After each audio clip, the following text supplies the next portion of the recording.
All right, welcome back to another episode of the USS Akatsuki, a Starfleet Adventures game run here exclusively on the 10th Fleet Discord server.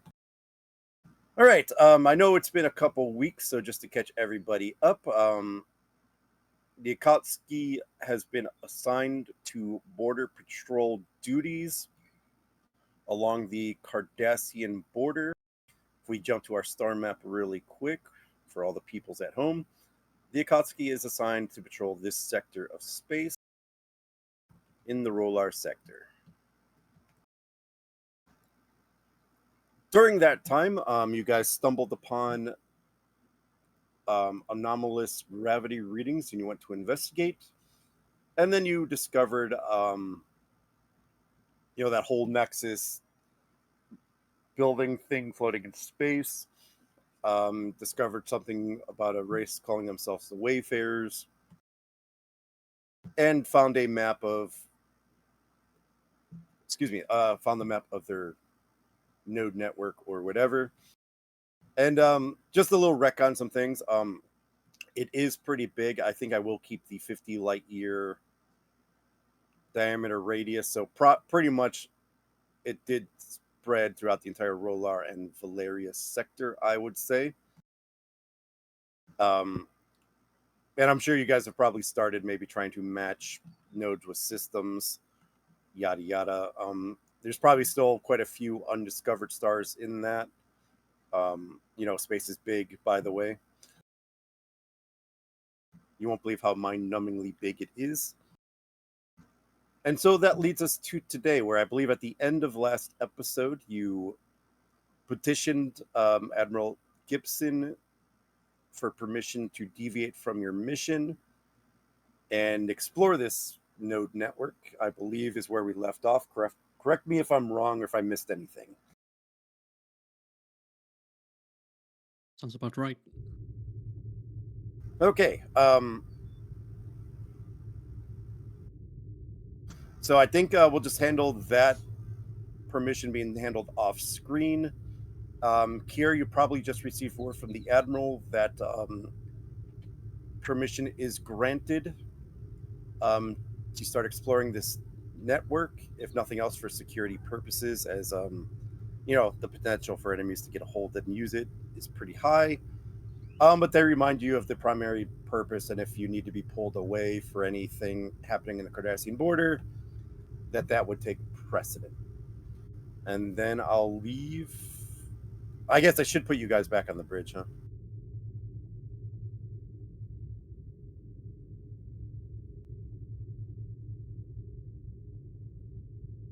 Let me highlight all of you and make you visible now.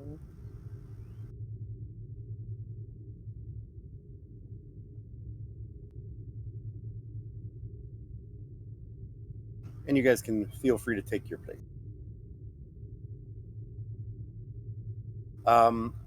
So about a day has passed as you guys are waiting for word from the Admiral. I figure this is probably, maybe a couple hours into Alpha shift. Most people can funnel wherever they want to be. Kane, you could be wherever you want to.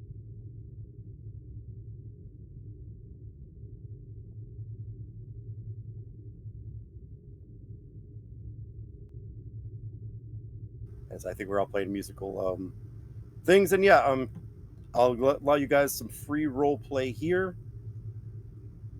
And then, Kier, feel free to join us on the bridge with the good news. Floor is yours.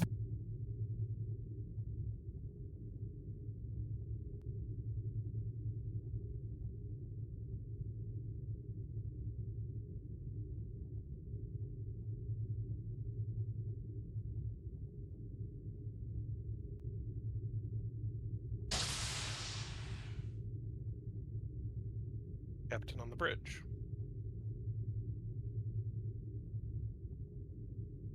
What's her status?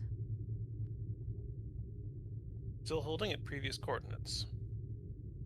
No sign of activity from the rift or the station.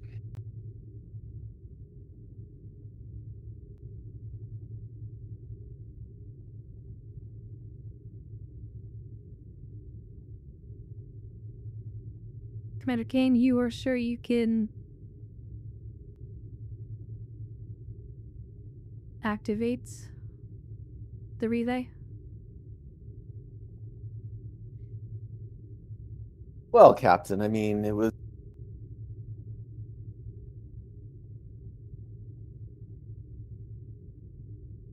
Oh, can you guys hear me? Oh, there we go. Yep. Cool. Captain, it was difficult. It admittedly took a lot of determined investigation and, quite frankly, a lot of genius that I'm not sure many other engineers would have, but I am 100% confident that my solution will work.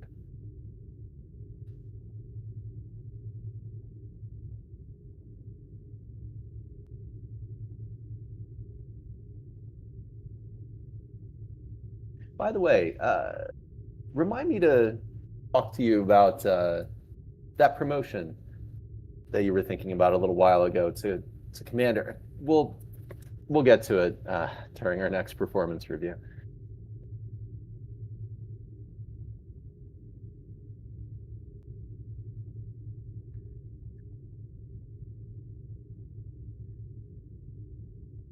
Duly noted, Commander. She presses a button on the side panel to answer all ship. Attention Do we have crew, that sound this is effect? Captain.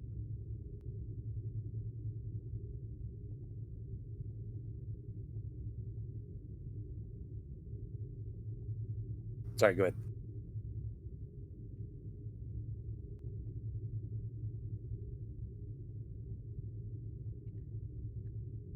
Attention crew, this is your captain speaking.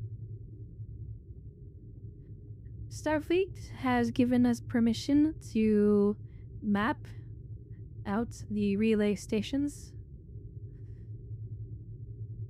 We are preparing to embark on our first journey through the nearest node.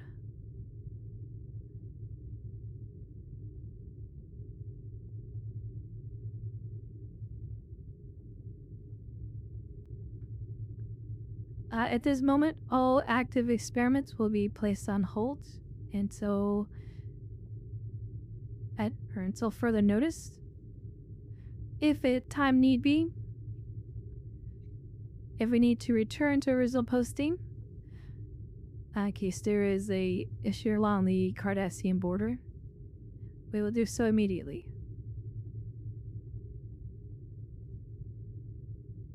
See, access the all ship comms button.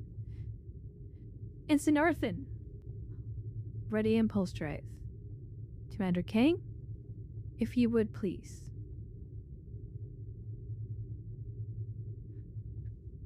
You got it, Captain. Pulse engine standing by. Kane will stretch a little bit. Oh. Look very intently at his console and push the button. All right, Kane, I think I'm going to make this a roll just for roll's sake. Give me control engineering, assisted by the ship's communications engineering. Don't get to use communications very much on the ship. We'll just make this a nice difficulty 1. Alrighty. Xenotechnology for focus? Yeah. Awesome blossom. Take threat. And I do enjoy threat.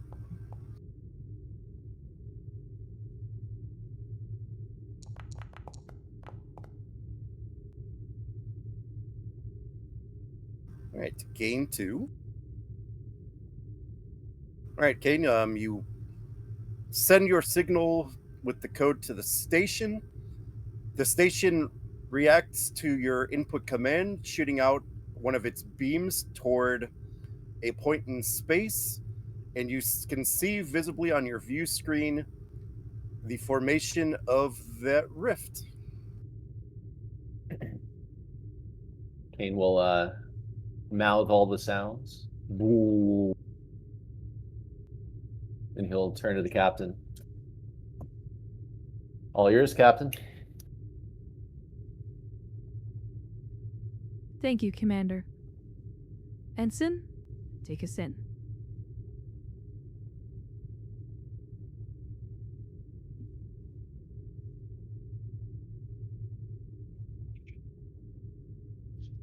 He'll begin. He'll fire up the impulse engines. All right, give me a daring con. It's not too difficult. So this will be a difficult 0, but a complication range 2. So this is by engines con. Sorry, it's difficulty 0. Yeah, it just increased complication range of 2. Yep.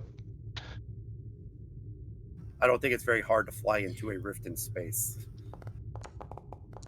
You'd be surprised.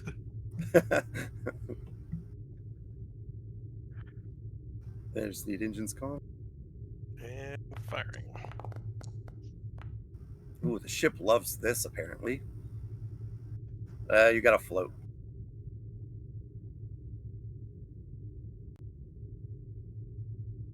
And we burn that and 1 momentum point for a stable flight. Yeah, sure. Or stable passage or whatever we want to call it. Yep. Works for me.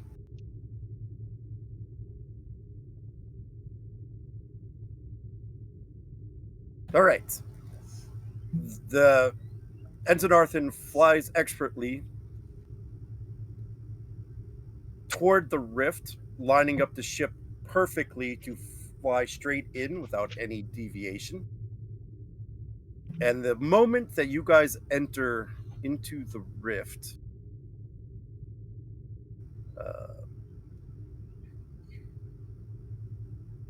you instantly find the ship surrounded by what can only be described as a type of graviton cascade field with visible shimmers all around the hull.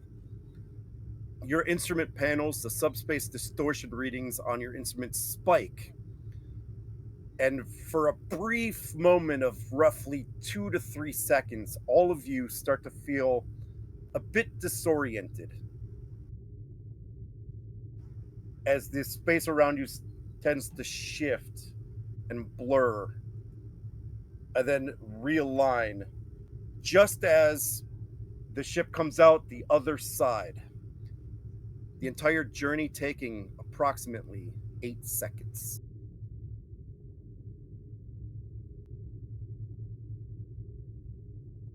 Daryl, I assume sensors were wide open for that.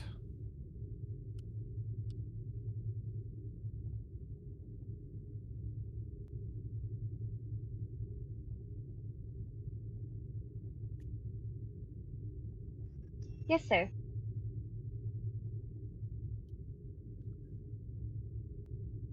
It is my speculation, but did we just fold space? Or pass through a spatial fold?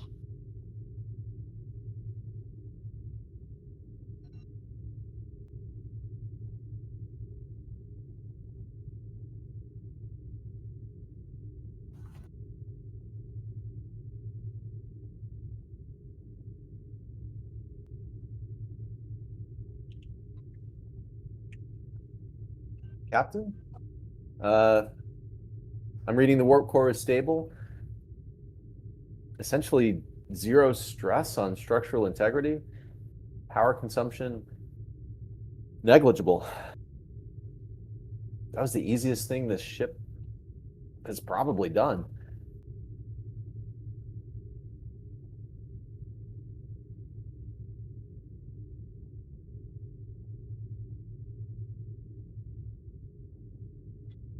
Sir, we actually didn't travel through space. We looked like to have bypassed it entirely. Intriguing. My thoughts exactly.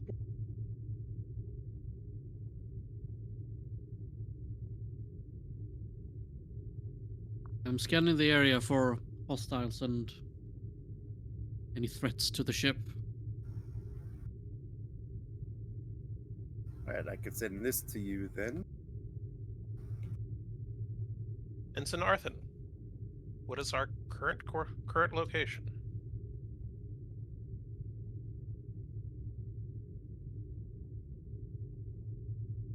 Is that a roll, GM?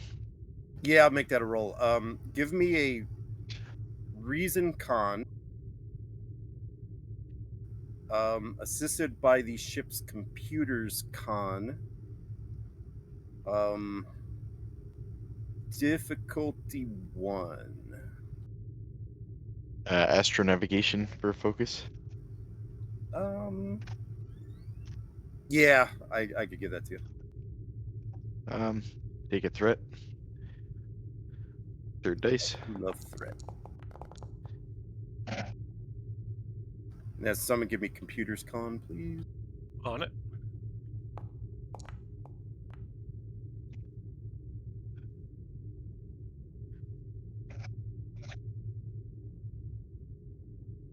Oh, that brings us back to full momentum.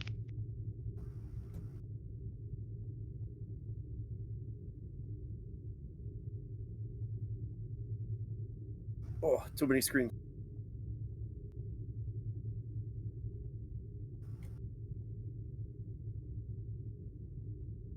I just gotta grab system name 1 second.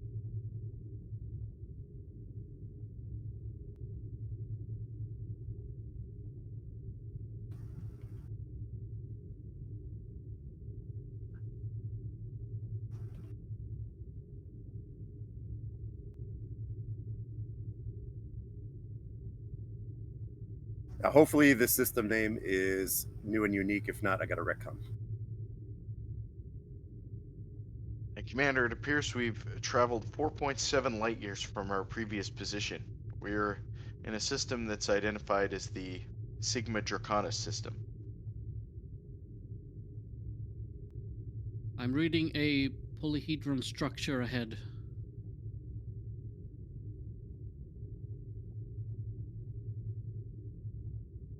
Getting some transmissions from it.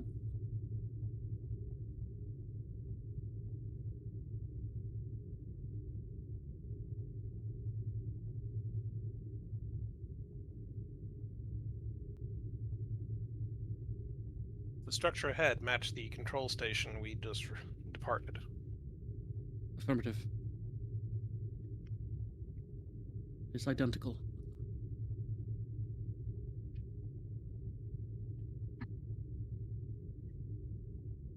Oh, it is. Son of a bitch.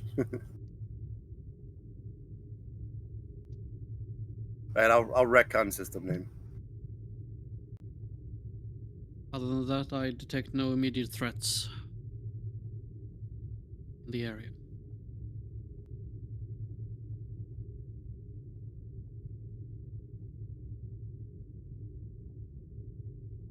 Ooh. Apparently we can find Spock's brain here. That's what happens when I don't double check the name that AI gives me. I didn't know I heard the name before, but thought I heard it from another sci-fi thing.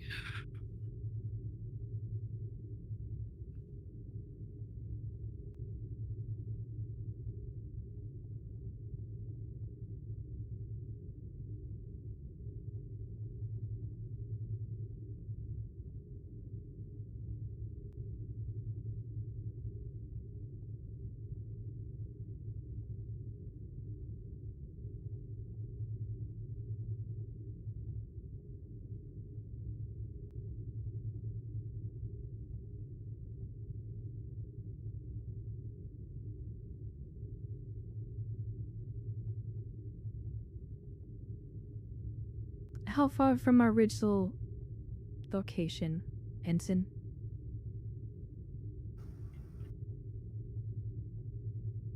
We traveled 4.7 light years.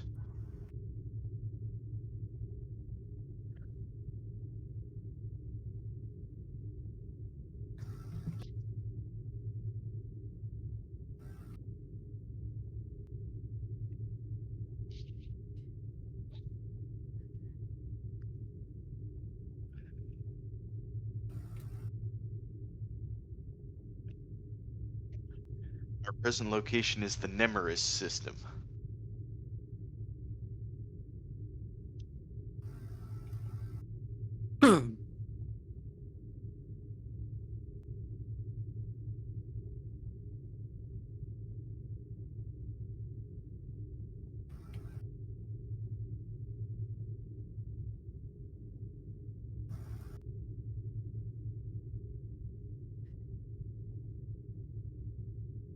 And Sincero, any information the about system this been- system? Go ahead. We're Go we're ahead, thinking the Captain. same thing. So, Yeah. has the system been surveyed before?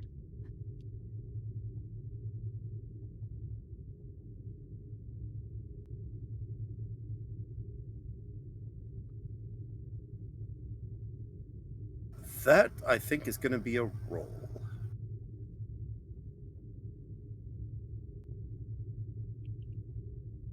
So whoever that was directed to, Captain.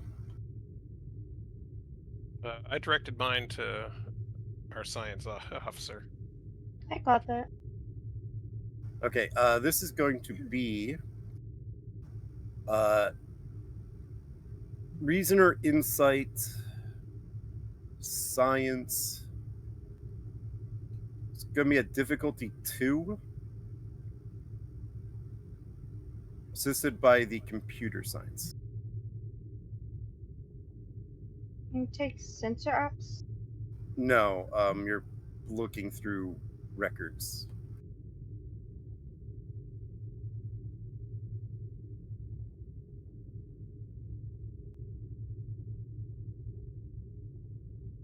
Use a momentum.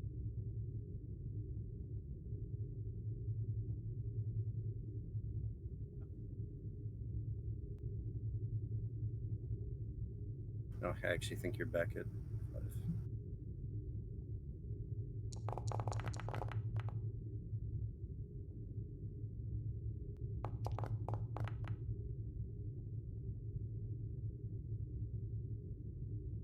Yeah, what did I say the difficulty was? 2? Yeah. Gain 1. If someone wants to track momentum, please. I'm shifting between documents here. Momentum added.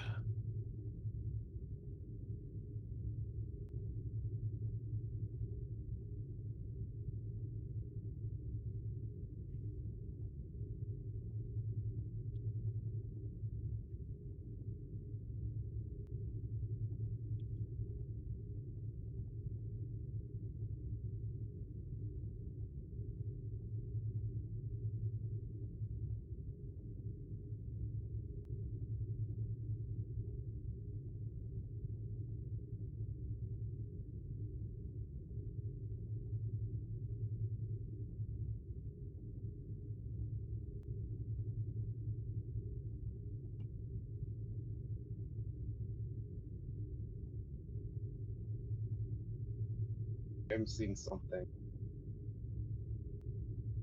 Ship going missing. It looks like there's a.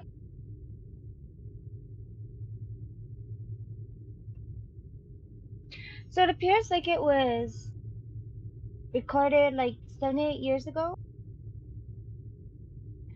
But I'm picking something up that there's a thing about the ship going missing. Like it can't be found. Which ship was reported missing in this area?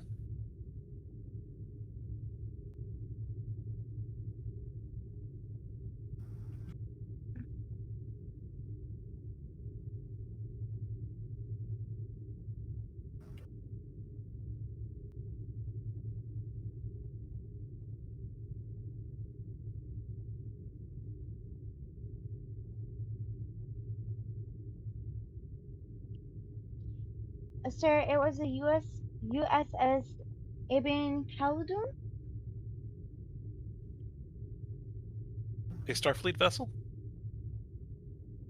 Yes, sir.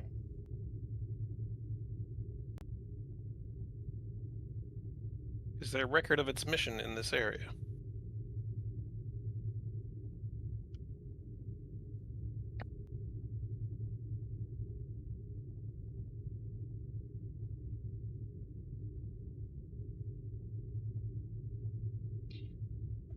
I went to look further on about it, but I hit a command lockout.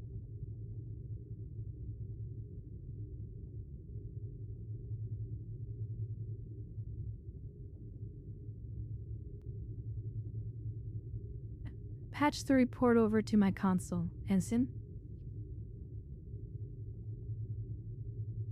Yes, Captain. Now, was that 7 or 8 years ago, or 78 years ago? 78. Okay.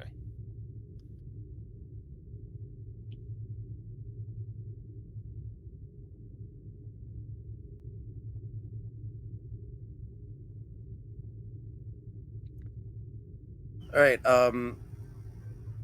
Captain Kier, can you give me a control command, difficulty 2, assisted by the ship's computers command?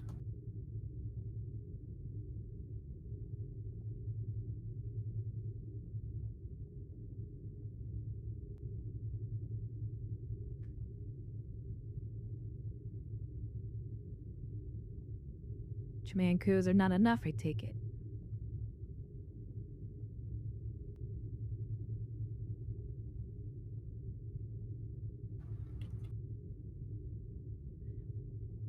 Take a I threat. want to give you some rolls.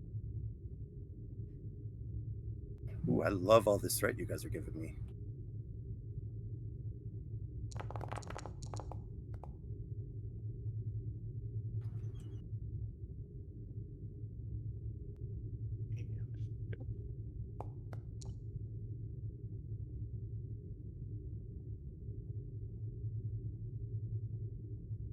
All right, I think you have a float.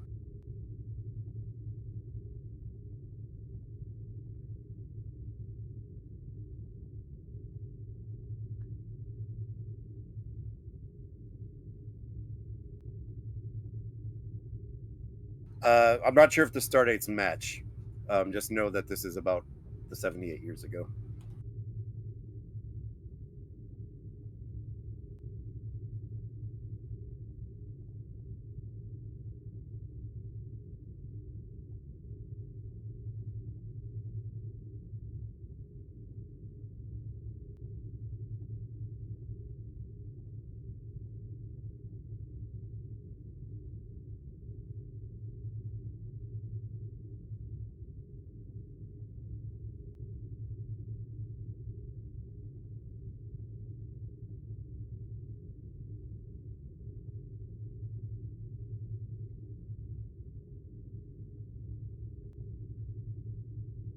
Rix, bring the ship to yellow alert.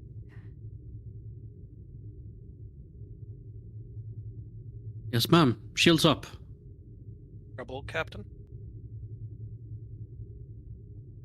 According to the logs here, that the vessel encountered a unusual spatial phenomenon. And there's evidence of ancient alien ruins. On one of the planets or in space? On the Class M planet.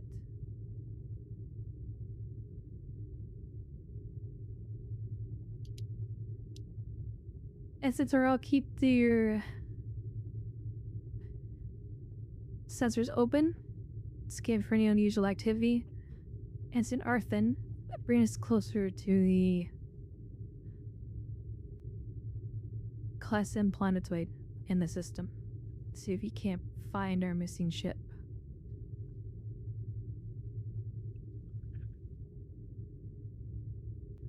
Perhaps Yes, a survey Captain. probe launched ahead of us, Captain?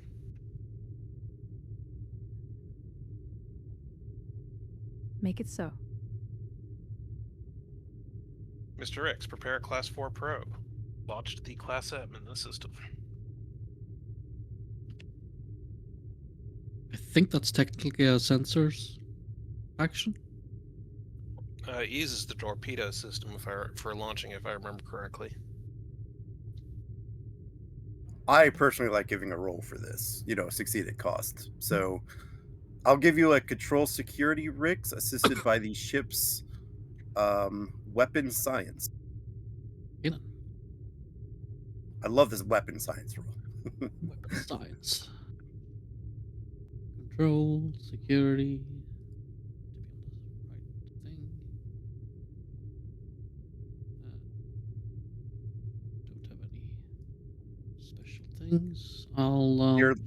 You said you were launching this toward the M class? Yes. I'll give you a threat, just to be nice to you. Well, I have enough for one Borg cube. We're just making the game interesting. You rolled a 19. all. To the ship And if I later. And if someone could get the ship's weapon science, please. Got it.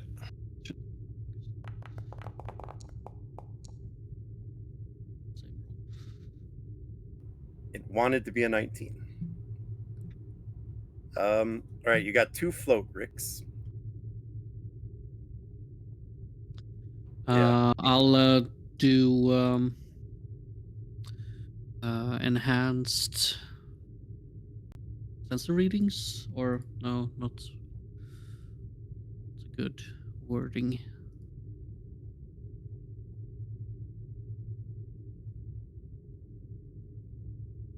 All right, Ricks, I'll send this to you because I think High resolution scan. High resolution sensor probe. Let's just call it that. Why not? Works for me. Actually, I should have said a class 5 probe, not a class 4. I always send to class 5 probes. Oh, there.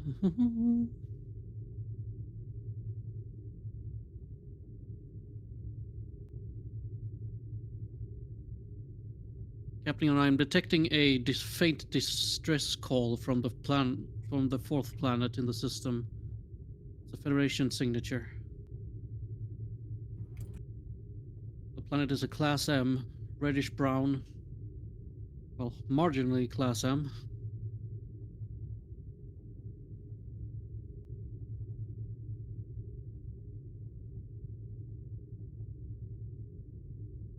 Have some of the message. It's garbled, but I'll try to make it out.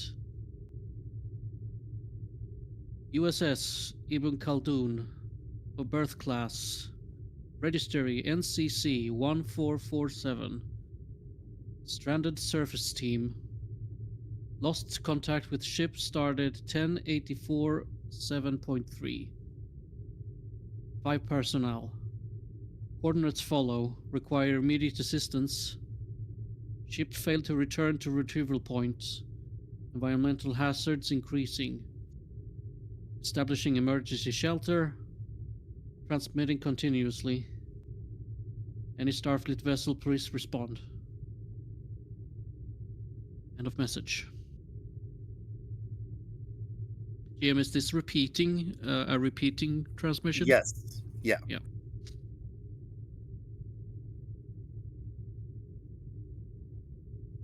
I make that known as well.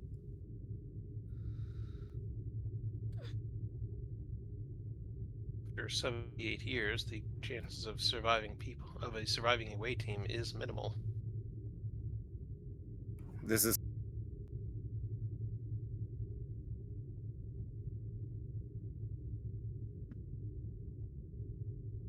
What were you gonna say? Yep. Oh, sorry, that was directed to Amy. Okay. Sorry, it looks like the habit on the planet on the class M is marginally habitable. Apparently breathable but thin. Oxygen 16% requires alchemization. It looks like the surface is 87% desert, reddish brown, iron oxide dusting covering. At temperatures, daytime 45 to 52 degrees Celsius, night 5 to 12 degrees Celsius, so 41 to 54 Fahrenheit. I don't like the weather. It's frequent severe dust storms, low humidity. A very Vulcan-like world. This should fit you weather don't- perfectly. Indeed.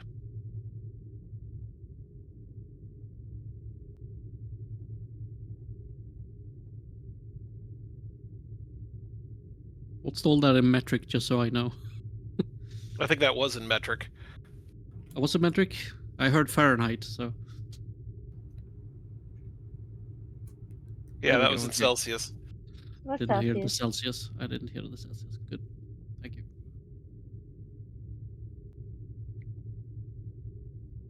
You know, That's you all. send the probe, you get all this information. Mm-hmm.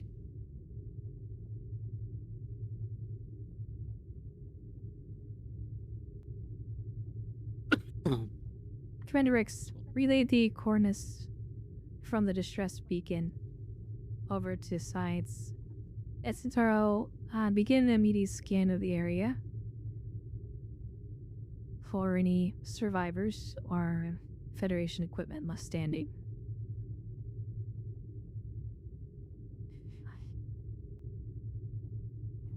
Alright, let's give me a reason, or actually no, this would be control science. Difficulty 2, complication 2. This is by sensor science.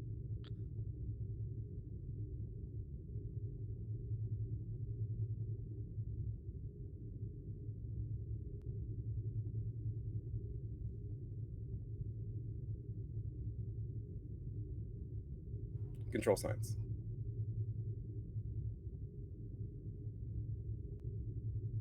Sensor ops? Yep.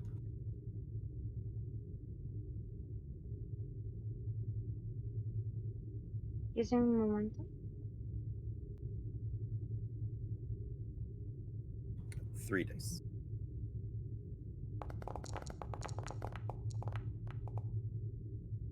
And someone could grab ship, please. What's ship rolling? Sensor science. All right, 2 dice. Kapow. Nice roll. Alright, get the momentum back. Alright, we'll on the view screen this.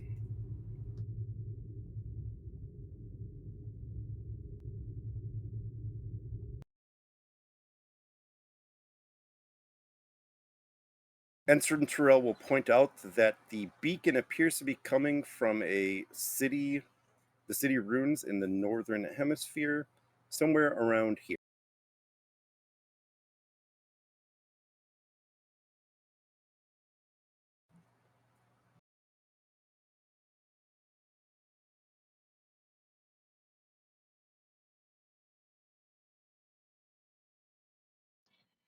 Alright, Captain.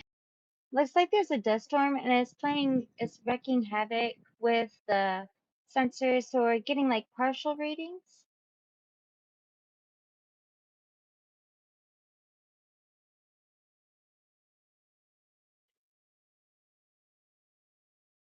Captain, I believe it would be prudent if we are to send an away team that they use a shuttlecraft to make it to the surface.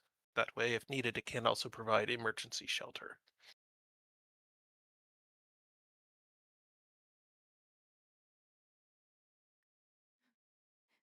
Ensign, are those geometric patterns on the surface?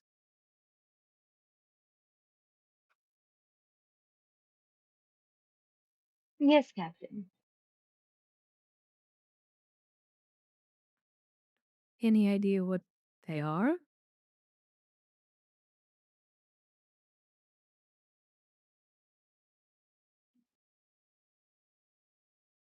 City ruins. It appears to be city ruins.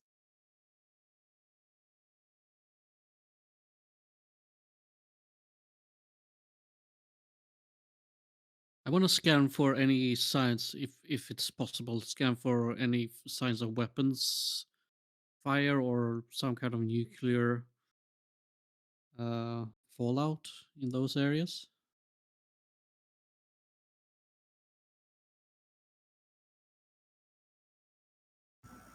Give me insight security difficulty 2.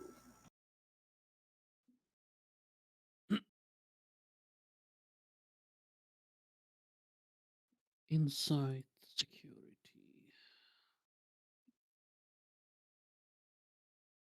Demolitions work in as focus? No.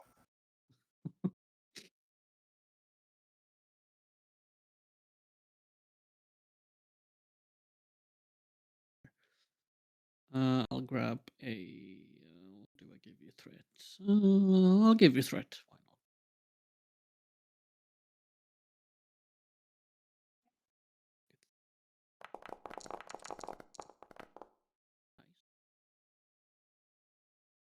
Is the ship assisting this role? Yeah. Let's go sensor security.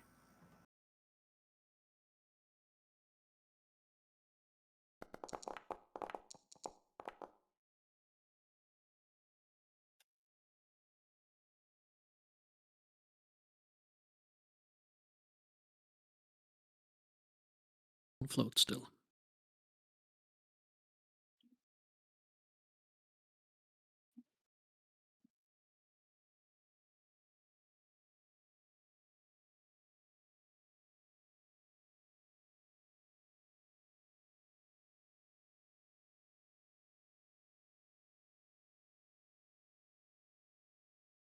Mm,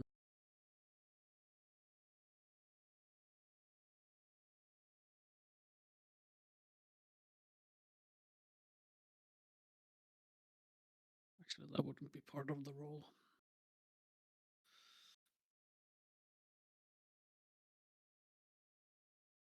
Uh, I wanna. This is probably a different role, but you'll have to tell me. I wanna see if there's any kind of debris in orbit at all, of anything. I could give you that as a question, as a momentum spin. I'll do the float.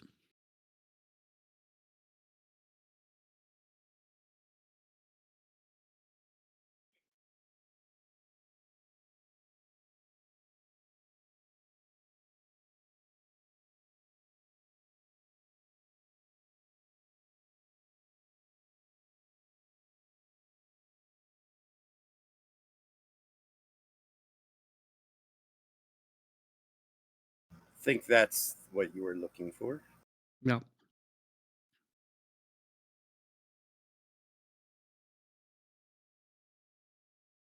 I'm not detecting any weapon signatures, any nuclear fallout, neither any debris in orbit, sir. And Centero, any life signs?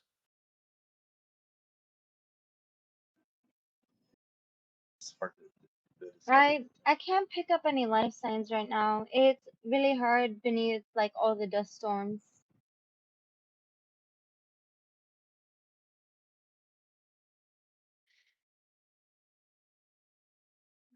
Does this planet have a moon?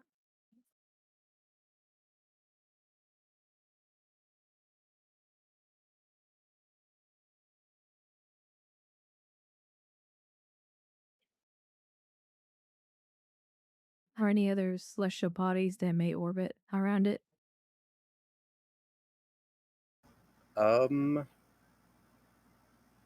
No.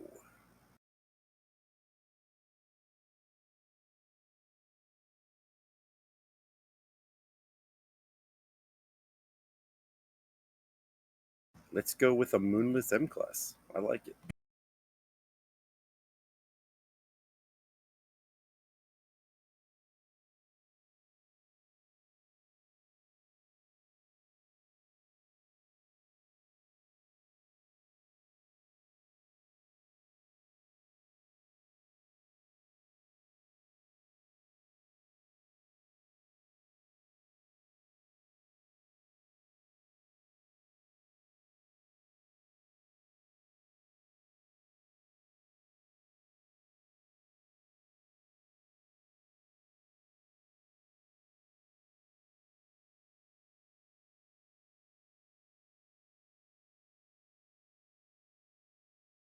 What are your orders, Captain? I was trying to think of other questions, but I am drawing blank, so I feel like away team it is. Commander Mahawk, your command of the Akatsuki, I would like you to keep the ship at the geosynchronous orbit where the away team is at, for just in case. Well, Captain, As I is would Royal recommend Commander environment. Ricks. Agreed. It's also thinking desert wire.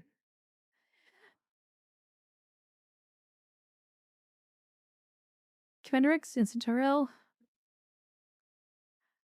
Where it came? Ensign Arthin. Shield Tapper Combedge. Bridge to Dr. Valen. Go ahead. Doctor, how do you feel about a little away team mission in a very desolate environment? Always willing to get out and stretch my legs, Captain. Grab your medical kit and equipment for a desert environment. Desert environment. All right. Which transporter am I meeting you at? We're taking the shuttle down. Oh, road trip. I'll meet you in main shuttle bay. I say we'll take the Aero shuttle down. Understood.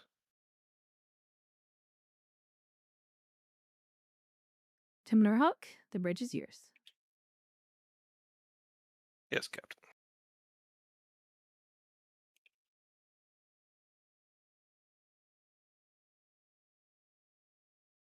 All right, I got to add something in, so feel free to free role play and then figure out what equipment you guys need to bring.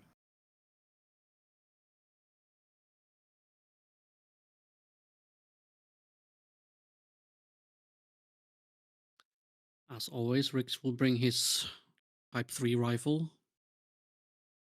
Will give you a threat, at the very least. Do enjoy threat.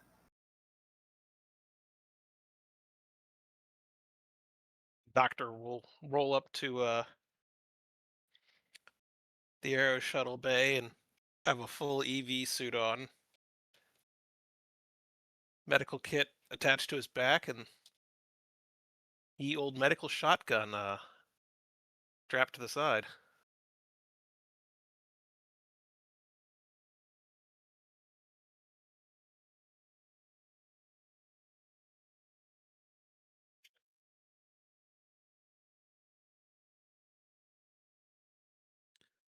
If I can bring any demolition charges, that might be useful in the ruins.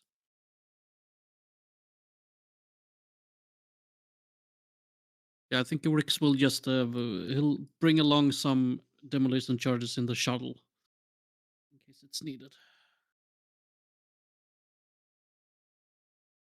I'm thinking we bring the environmental suits in the even shuttle, but also essentially have desert gear on while we're down there, especially for the wide variation of temperature. Maybe rebreathers. Do we have an Argo on board? Yeah, I was gonna say, Kane wants the Argo. I don't think it fits. Probably Aw, not. Ah, shame. Can't have what you want all the time. that's true. We'll just buy it next time when we get the chance. That's not Kane's motto. Kane, fire up the industrial replicators and get us some duct tape. We're taking that thing strapped to the outside if we have to. Done.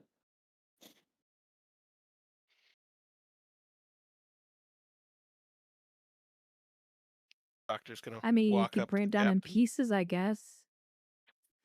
You can bring a quad bike if you want, Kane. That's it. I'll take it.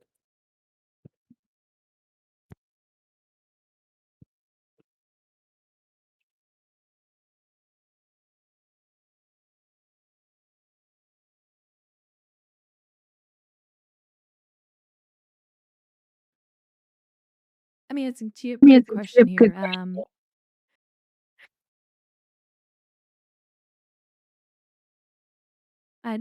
TM, Yes. Get a feedback from somewhere. can create the trait, portable buggy.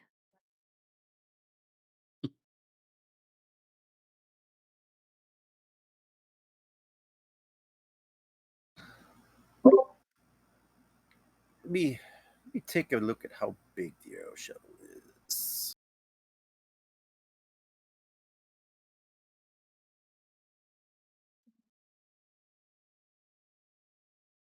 I mean, a quad bike could easily fit up that back ramp.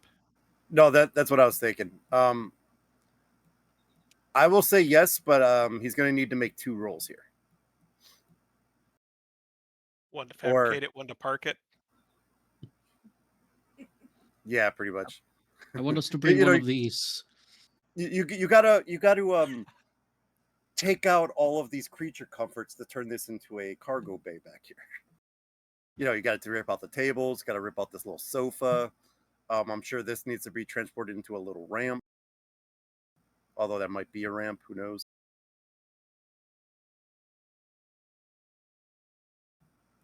Yeah, no, that's true. I'm not sure how big this thing actually is. It says, if you look at the little schematic up at the top left, it says that is a rear hatch and that this is a lounge/cargo hold. Is this So I the air imagine that shuttle or a runabout, though? this is the aero shuttle. Yeah. No, Okay. it doesn't. No, I still think we need to make 2 rolls. 1 to rip out all these creature comforts. Sorry, Captain. And then 2 to create the trait for the buggy. Although I will take the buggy in momentum, I think.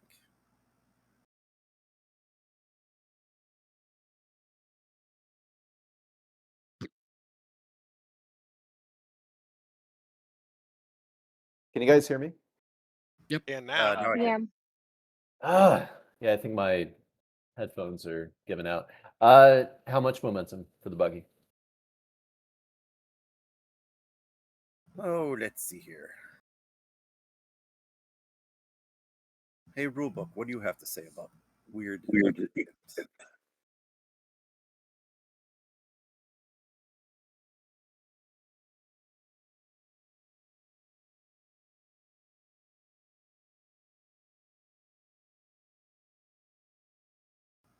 These are weapons.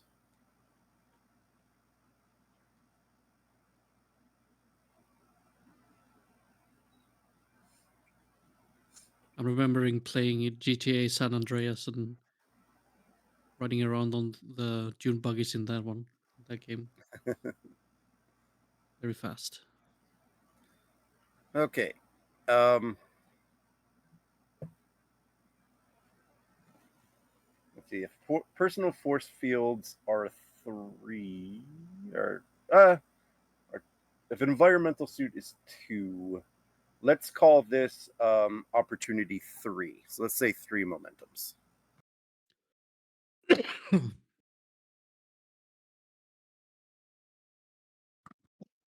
And what would the roll be? Well, it'd be trait creation, so diff 2, but I do have threat, so I'd mess with complication range, I think. Got it. Okay. Well, yeah, let's do the first So roll. Yeah. here's what I'm thinking.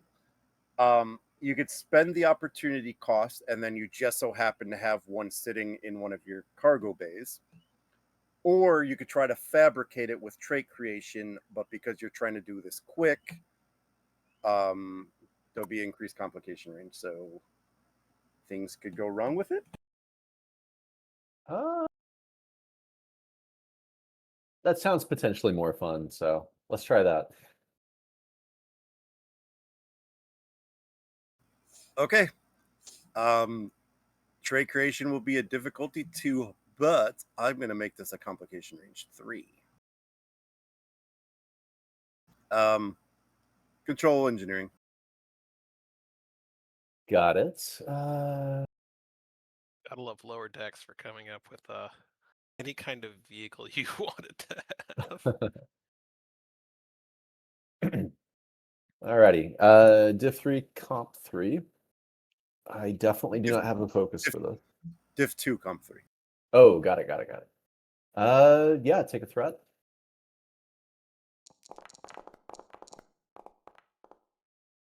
And re-rolling that comp.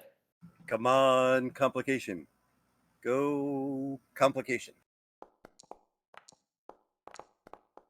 Boo. I think you have a float.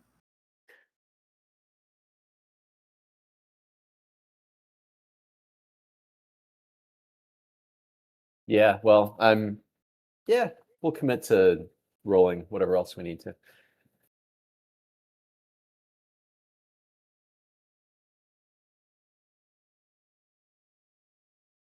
And yeah, I won't make you roll or anything to convert this. It seems pretty easy. I figured it'd be like a runabout thing configured to how you need it, you know. Permission, blah blah blah blah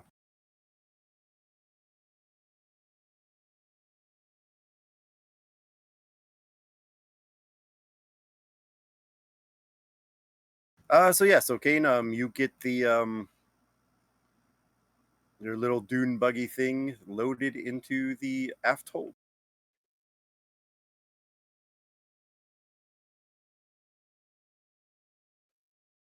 Kane is going to pull it up in the most annoying fashion he can possibly do it. Just peel out in the shuttle bay and then just slam it in there and then slam on the brakes at the last minute, screech it in there. Not actually in the shuttle bay. Oh. Be careful.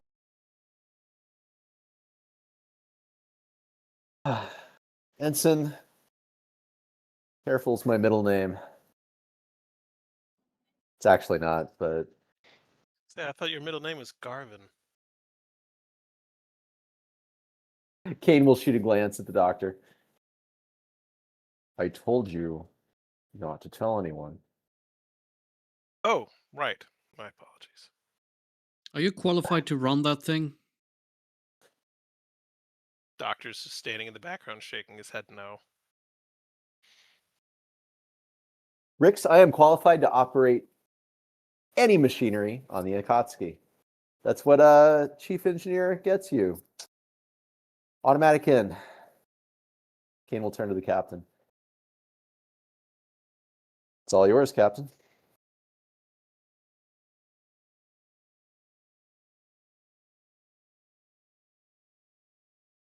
Double check the gear and Ensign Arthin, prepare the air shuttle for launch. Aye, Captain. And he'll start firing up all the systems.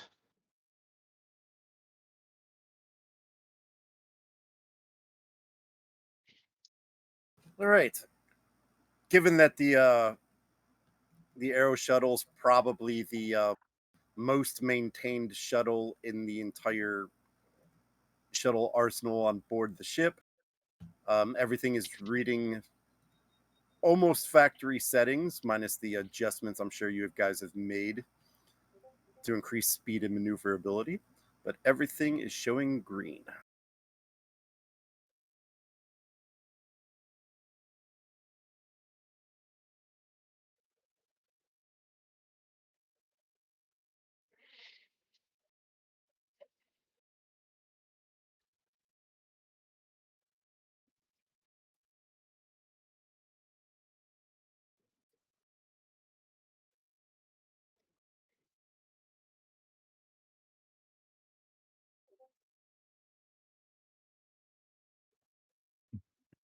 And then you guys can feel free to sit wherever you guys want.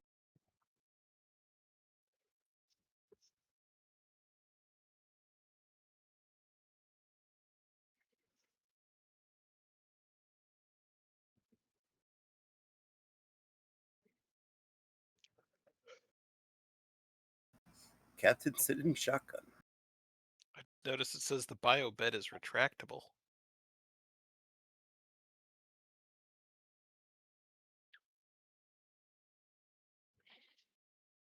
Surgical Murphy bid. All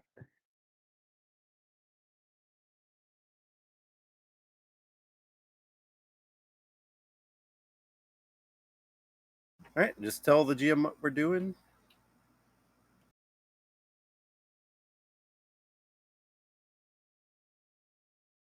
Undocking and flying to the planet.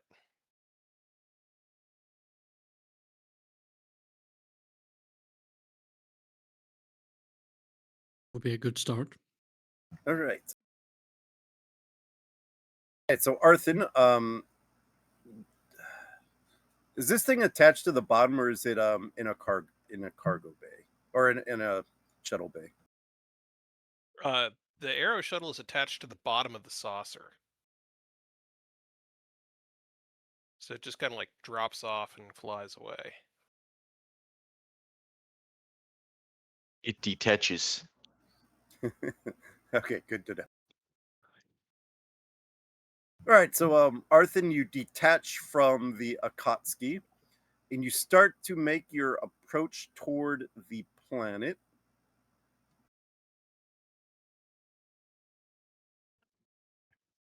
Everything is smooth.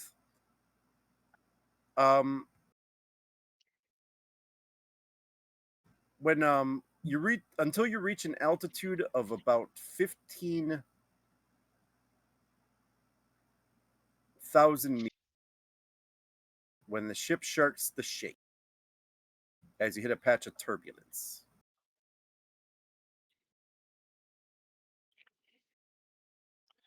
Arthur will try to determine the source of the turbulence. Sending that to you now.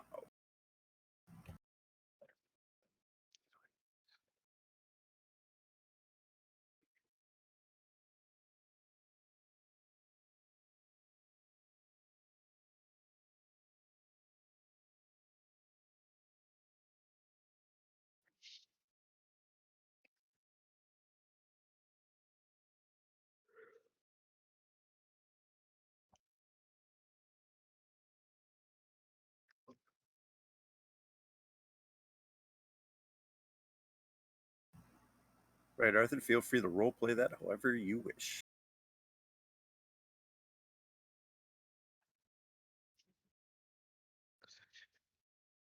Captain, I'm picking up a very large dust storm ahead of us. It's developing very rapidly.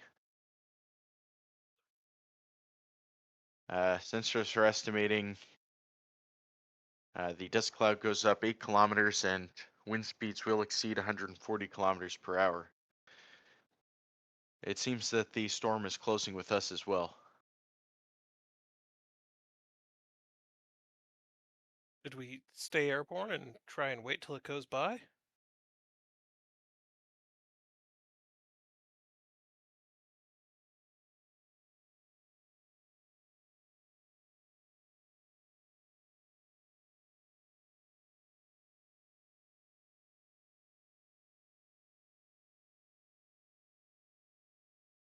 GM, yeah, is there any?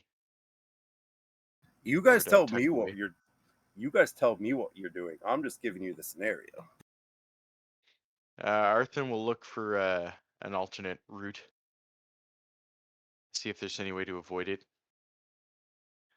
Is it like just growing? Like, are we gonna get stuck in this either way because it's heading toward us? It's massive. Yeah, it's massive. Heading right towards you. I mean, did you see the size of the dust storm on the planet? Yeah. Arthur will say, I don't think there's any way to avoid this one. It's developing too rapidly. Like I said, can we stay airborne and wait it out, or?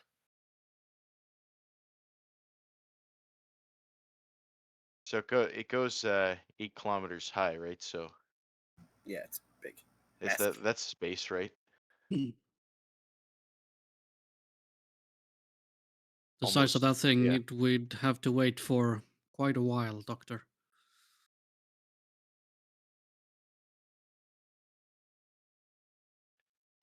Question is, do we go in now while the station is still approaching, storm is still approaching, or do we go in when the storm is ahead?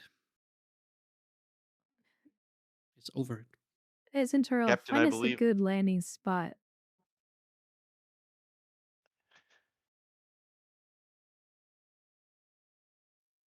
Yes, Cap. All right, give me an insight. Now let's go reason science. Um, Difficulty 2, but we're complicating this to 4. Sensor ops. Yep. Now if we could grab the Aero Shuttle's sensor science, please. Got it. I'm gonna use 2 momentum.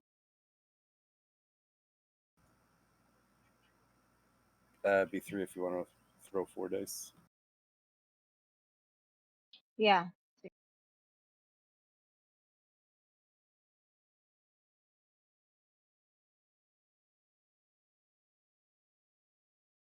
I said comp 4, right? Yeah.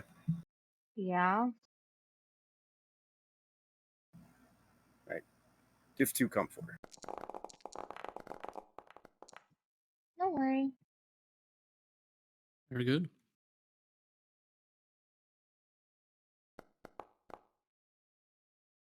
Row. Not so good. Bad ship.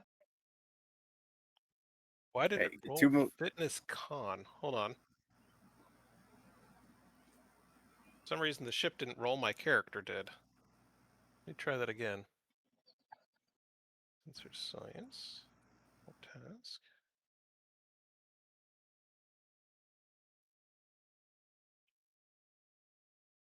Dice still rolled, so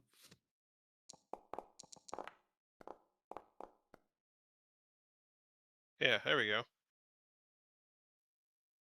Okay. All right, you're lucky. I'm nice. would have been more fun. I'm not sure why it rolled the doctor instead of the ship.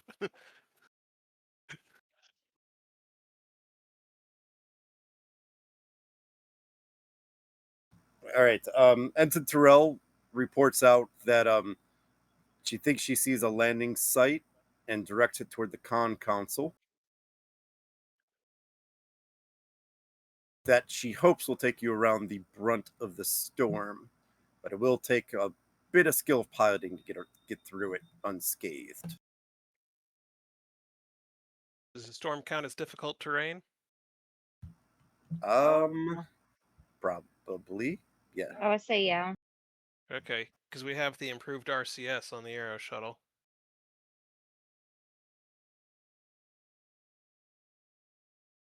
Oh, that's the move through. Yeah, okay.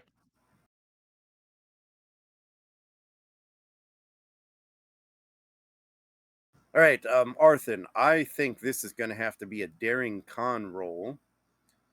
Let's make this a difficulty 4, complication 4.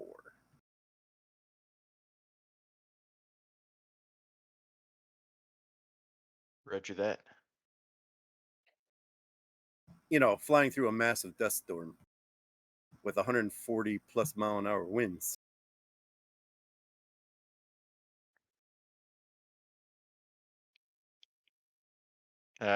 Does this count for this talent? Yeah, Pathfinder. Unknown territory. You know what? I'm going to give it to you because of something that's going to happen as you fly through this. So yes, I will. Okay. Cool. Ruh-roh.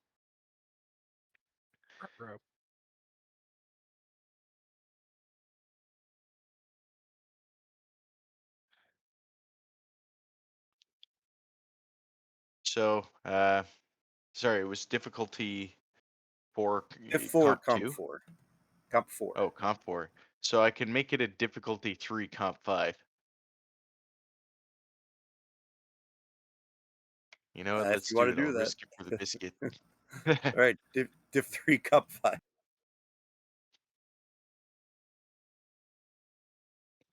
Because will you take a determination spin on the value a true pilot trusts their instincts? Yes.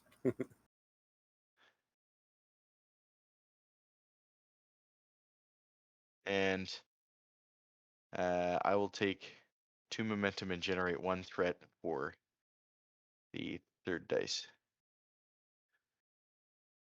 And if someone can grab the arrow shuttle. Already on it.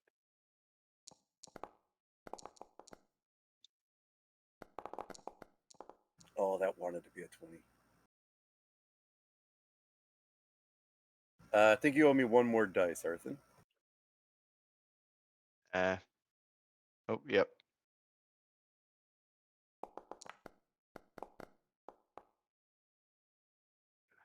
Not one complication.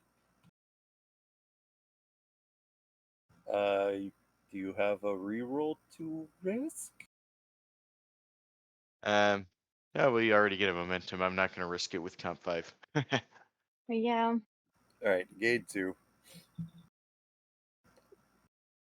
All right.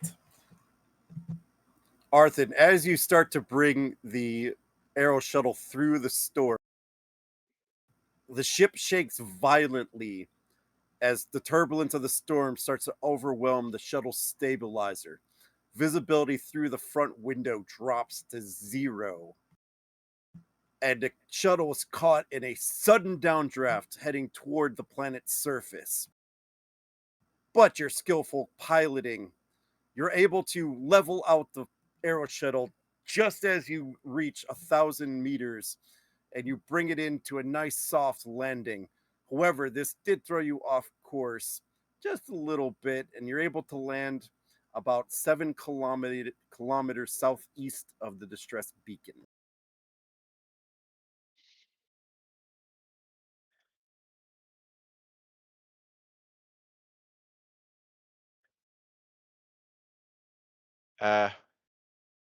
Yeah, once the shuttle is on the ground, you'll say, I thought we really had it there for a few moments, but I trust the Aero shuttle. It's our best small craft for atmospheric flight. I'm glad we are flying this one.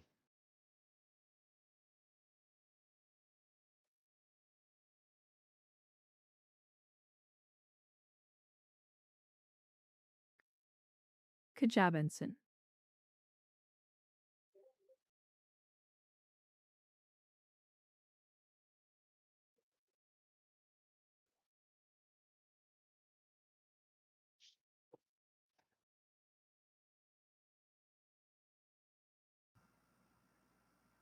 As you guys are probably getting your gear together, getting the your dune buggy prepared, the dust storm finally lets up, revealing the landscape that you have landed on.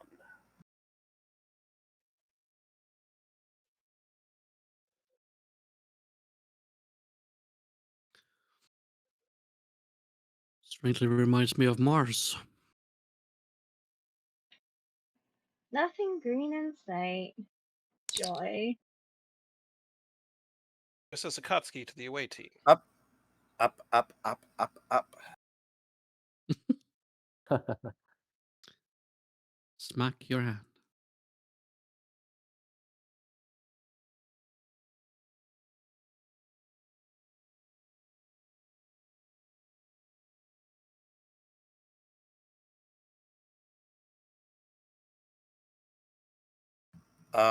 I'll head to the ship. Borg cube Oh. appears. You know what? I won't. I'll send you a message, Oduck. All right.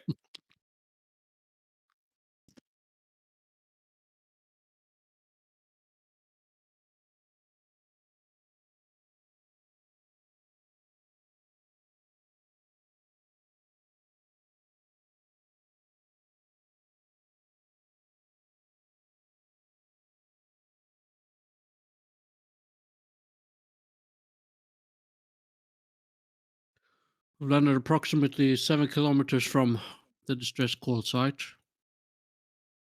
I calculate it'll take us 2 hours or more to get there.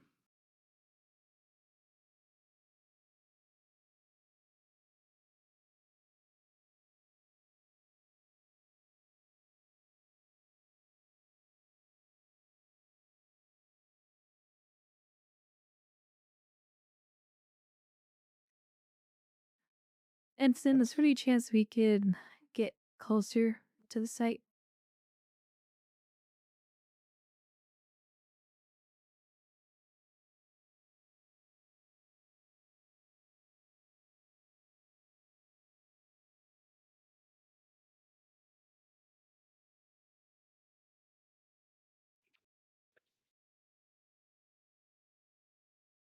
Is that possible, GM?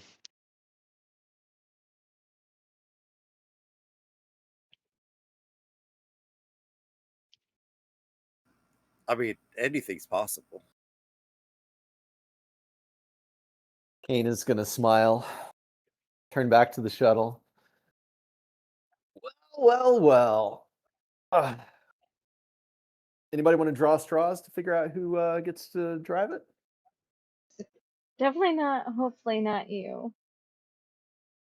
I mean, I drove it into the shuttle, so technically I have the most experience out of anyone here. Yeah, and you Maybe made that, and he points to a scratch mark in the hull. Yeah. Eh, Maybe let the pilot drive, or even the captain, maybe?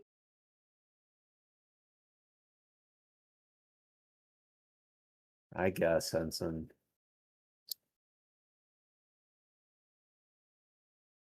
Doctor's not going to say anything on the subject, but he is going to load onto one of the passenger seats.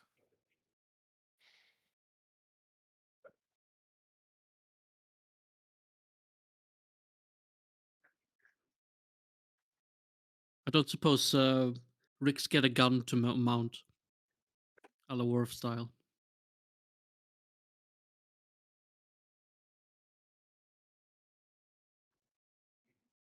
GN? Can we mount Rix's rifle? I'm trying to find that meme. Hold on. Oh crap! What's that game called?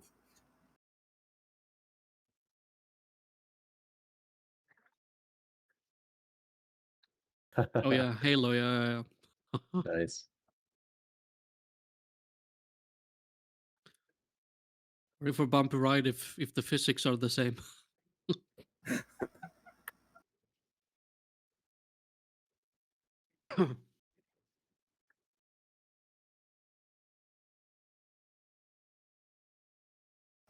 I mean, you guys can make whatever modifications to this you guys want.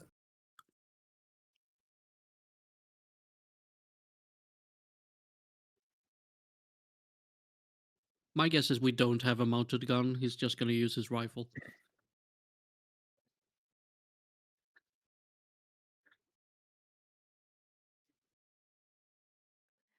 When it came, make sure the air shuttle's transponder is working. Ensign Ashton, would you care to drive?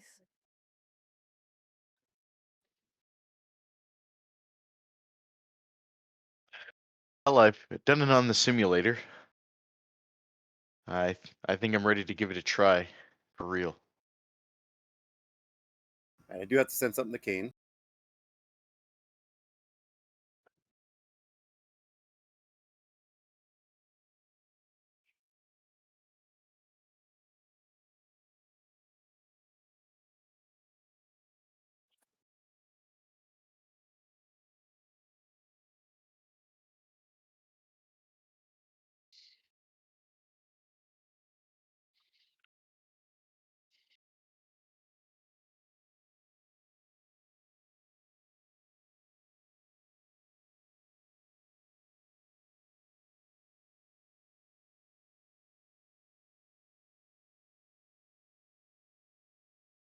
Since Kane, you were ordered to check that specifically.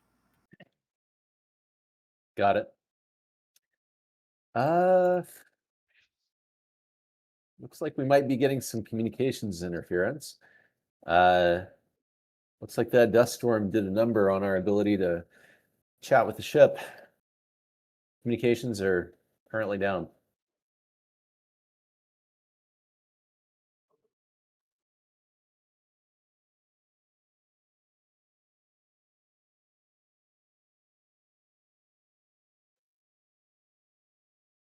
Can it be repaired? Oh, I'm not sure it's let me be clear. It's not damaged. There's interference. Yeah, Captain, I think we'll just have to wait this one out. This is a pretty bad dust storm.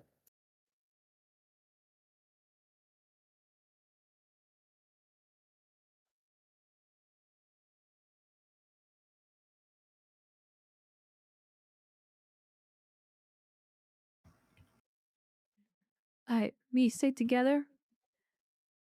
Make sure everyone has their emergency kits.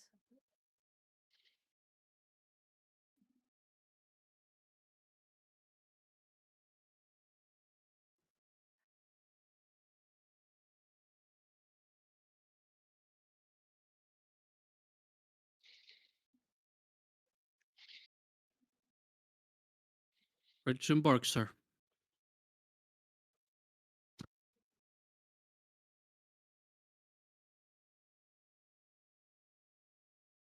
I guess it's time to have some fun in our dune buggy. How many people does our dune buggy seat? As many as the story The, will allow. Yeah, Very well basically. I was gonna say, if it's only a 4-seater, Looks You like can we're hang tied on. 2 people to Hang the on the truck. sides. no, we get a rope and we peel one of the panels off of the aero shuttle and have someone surf behind it. I mean, that's not a bad idea. Now you're just being crazy. Or sand inner tubing. There you go. Yep.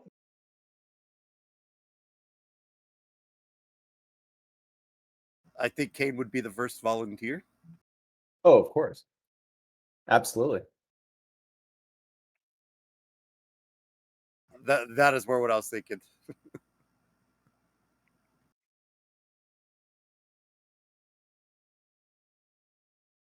I've had some friends from Arizona. They said that's a lot of fun.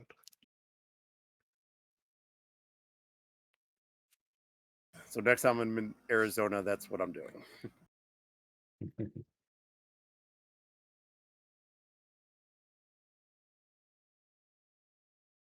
Alrighty, so you guys head out. Yes. Okay. Since I'm not the one driving, I'm gonna let you guys dictate how you guys are driving and how fast and blah blah blah blah blah blah.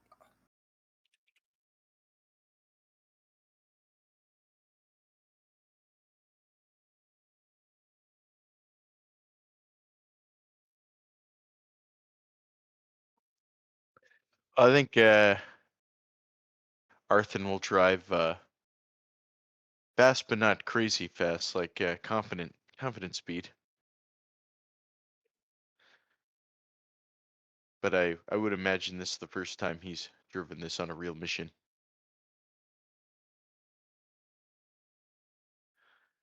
All right. So driving it's not difficult. I won't make you roll for that. And because you guys decided to take this, and I was not expecting it, all my times are off. So, oh, I should say we're entering new scene territory. So we'll drop a momentum here. Ooh, hey, that's a good effect. It is. Thank you, because that's actually the visibility is about 50 meters. So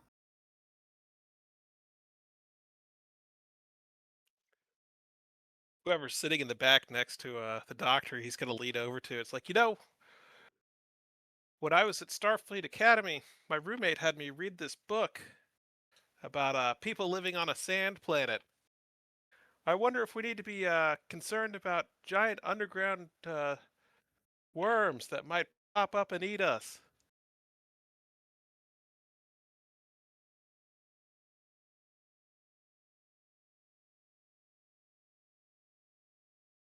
Giant underground worms? That's Yeah. crazy talk. Come on. We just have to worry about salt monsters and various energy entities out. Sandworms? Giant. Oh, come on. I Hey, mean, there could be. you never know. We couldn't exactly get a good scan of the planet. Duncan, For all give we know, me the a sandstorm is a lie.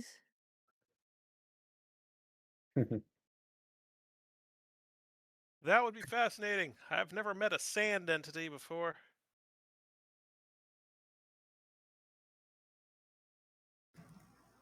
Duncan, give me a daring con, difficulty 2, complication 3.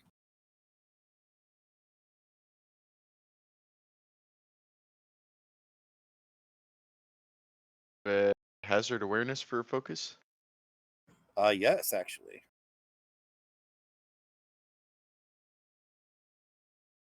Take a threat.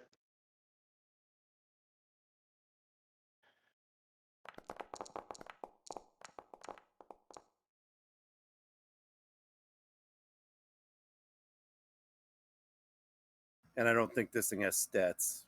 Perhaps we should make some in the future. Maybe.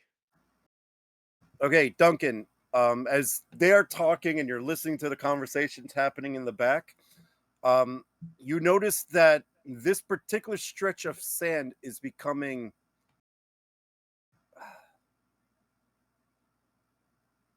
a lot more bumpy than it normally is. And as you look around, you could kind of see some of the sand starting to what looks like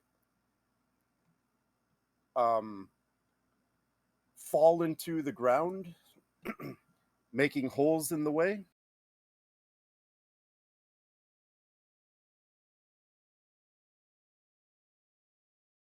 He'll interject and point it out. Captain, it looks like there may be sinkholes developing around us.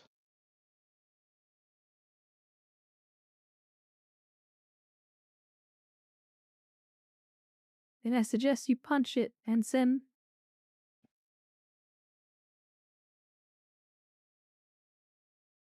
Yes, sir. And he'll pin it. All right, you hit full. You put the pedal to the metal, or you move the thing forward to hit full speed, whatever it uses. Um, and you come to a point where you start coming down.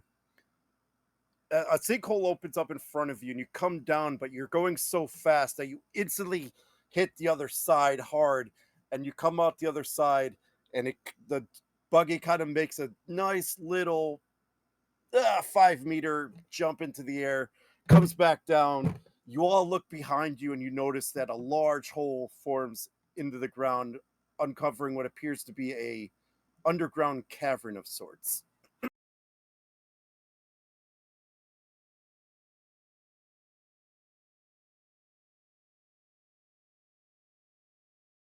It raises up seems both there was arms in no the air and mere goes, sinkhole. "Whee!" It is fun. Yeah, Arthur will wheel over and pull the handbrake, I guess. What is that? Looks like a And hole you in the guys ground. and you guys just continue to see the hole opening up. Is it Is getting like closer to us or just like No. It's just sinking down. right? That is worth investigating.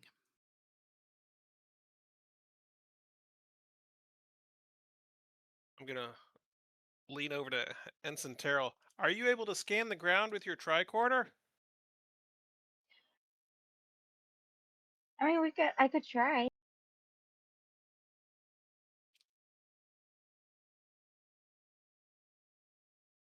that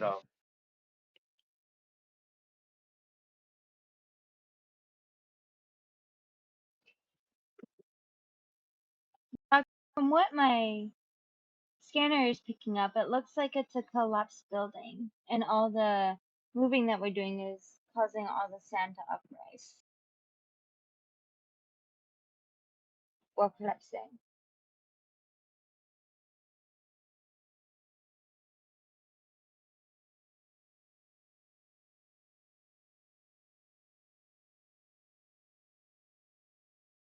Understood, Ensign. Keep a lookout for the life signs. Yes, Captain, will do.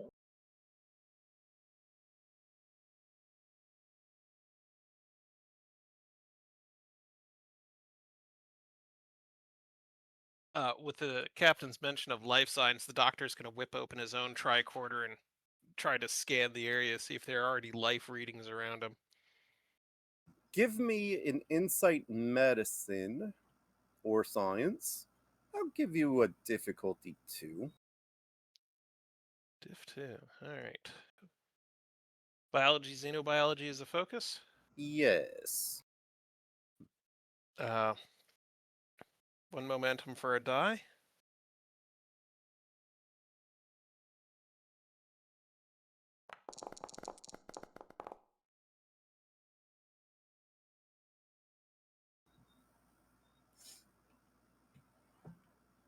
Two exactly. All right. I don't know if you have a reroll if you want to fish or not. Oh, I do. I can re-roll that 19.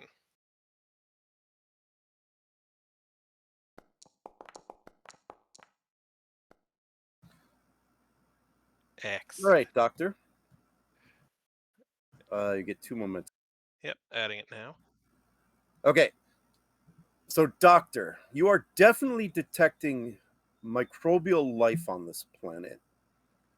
And as you investigate further, although it's covered by the dust now, but it would appear that this place used to be not how do I say this? Used to be a lot greener.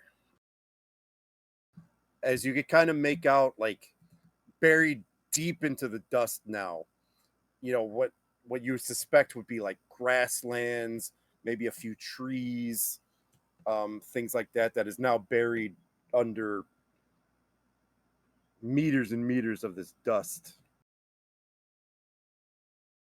Captain, I think this planet underwent some kind of massive ecospheric change in the last 100 years or so.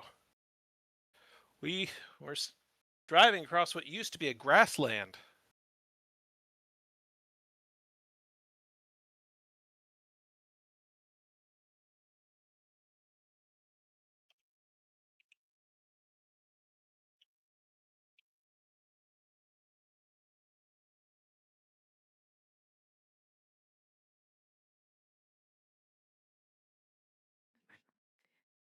Fascinating, Doctor.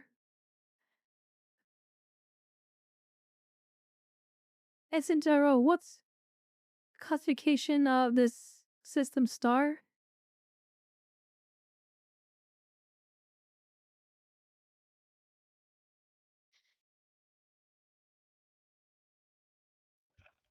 Oh wait.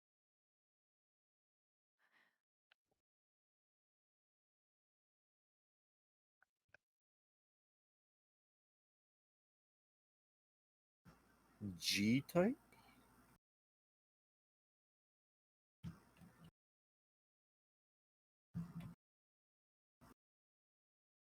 Um.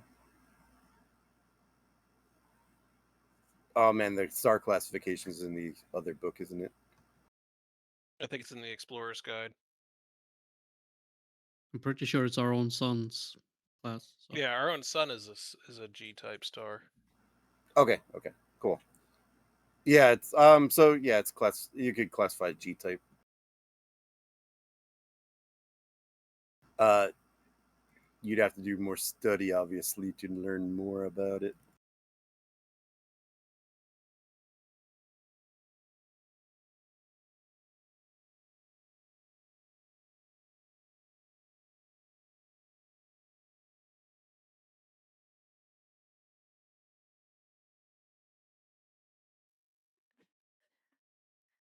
Could be Captain, something it wrong is, with the planets.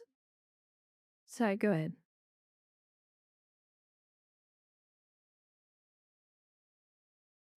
Captain, it is classified as a G planet, G type star, but in order to make any other, I would have to study it more.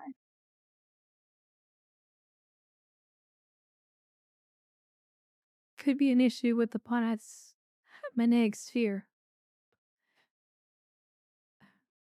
Your thoughts, Ensign?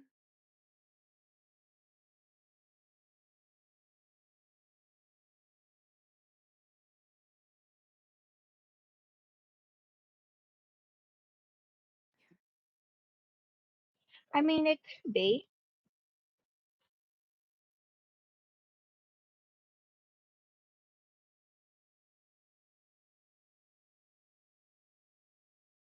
Didn't your initial scans say that there was wild magnetic swings in the poles?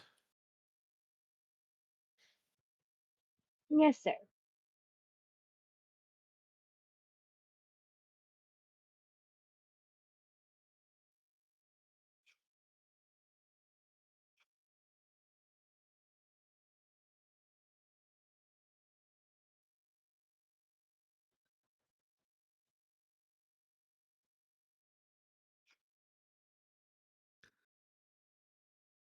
Doctor, I don't suppose you picked up any animal life still being around? Just microbial at this point. Well, please let us know if anything bigger comes on your screen. Will do.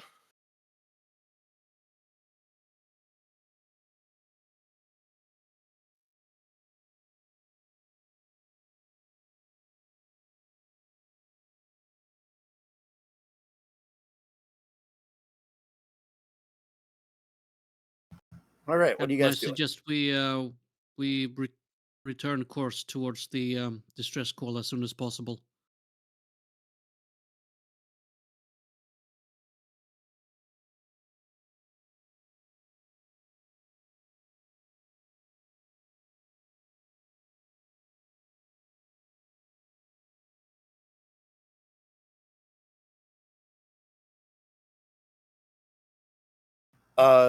He he said he stopped to investigate the hole.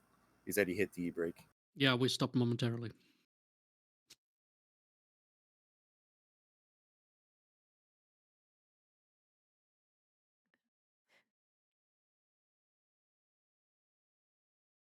Alright, let's continue heading to the beacon.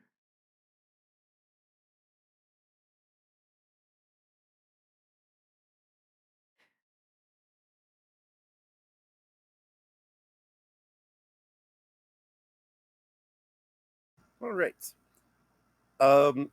You guys start traveling back toward the beacon. I gotta figure out times here. So that took about 15 minutes. This will take. Okay, so you guys are driving. You've probably been going for roughly 30 minutes. The ground terrain hasn't changed all that much. It's still relatively flat. You pass by a few ruined buildings every now and then. It's all the same architecture style, so it's definitely the same people that built all this. Roughly 45 minutes into your journey, you A come quick across. question. Sure. As we get a little sight on the buildings, can we ascertain what kind of technology level these buildings are at, roughly? Give me an insight engineering difficulty 2, Rix.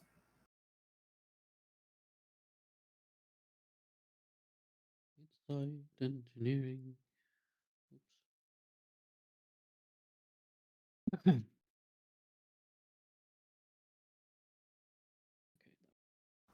I'll And then if you take pass this or not, I'll give you a little bit of role play before I head to the next part. Then give you 1 threat, and I'll take another 2 momentum for 4 dice.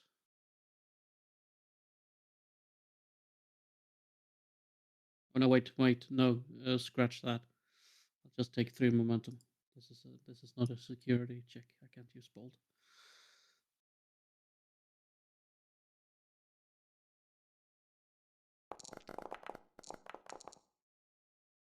Ooh. And you were worried. Jeez. Good roll. Gain all the momentum back. Rex, I'm going to send you something. This you'll notice probably as you're driving.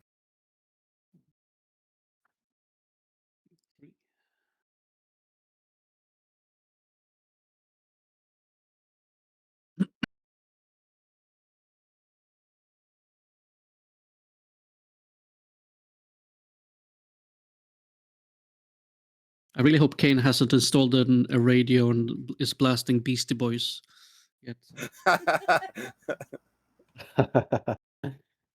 I mean, in my mind, I keep hearing either the Dune soundtrack or the Fury Road soundtrack as we're going through this.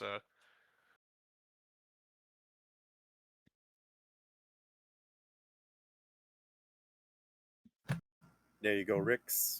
I imagine that Rix is kind of scouting the buildings with his scope on his rifle, just checking out. Captain, I've studied these buildings. Some of the architecture is reminding me of the style that we found on the Nexus. I think these buildings were built by the Wayfarers. Or the same civilization, at least.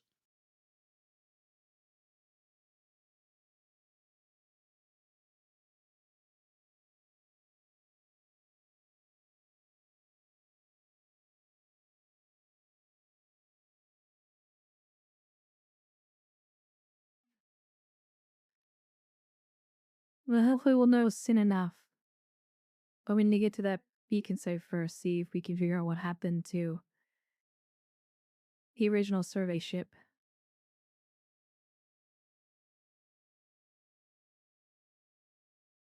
And as Rick says, you and the captain are talking. Arthur throws on the brakes very hard as he stops at the end of this.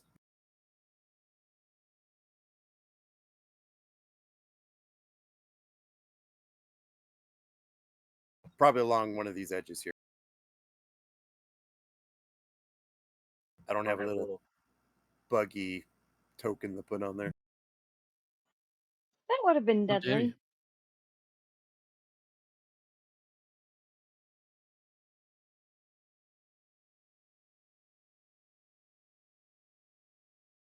Can we get a more precise location? Hmm?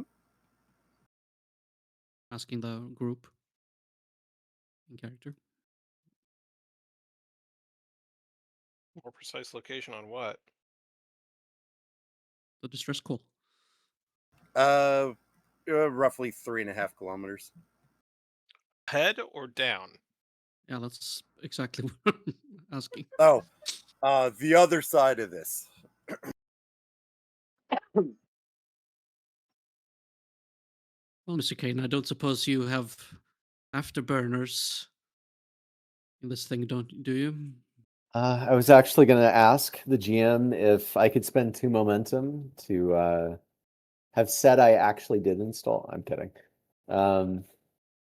Is this the Mach 5 with jumping equipment? Yeah.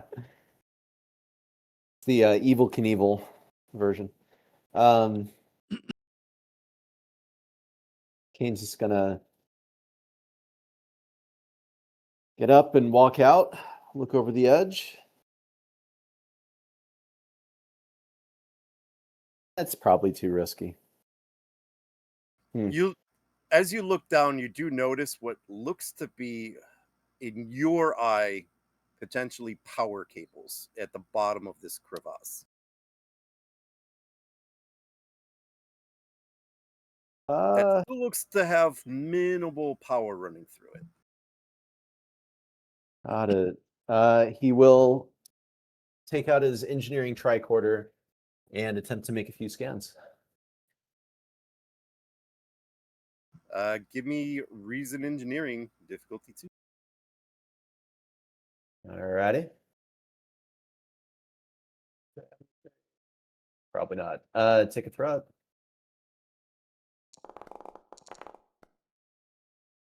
And re-rolling that comp.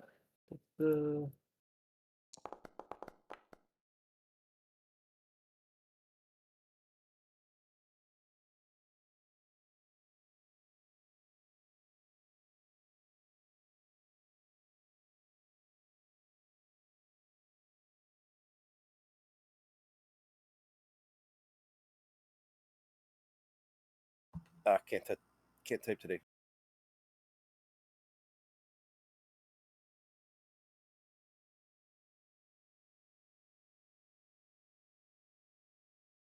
And Centero, do those look like buildings to you? From what I can see, they do look like buildings. It's hard to tell.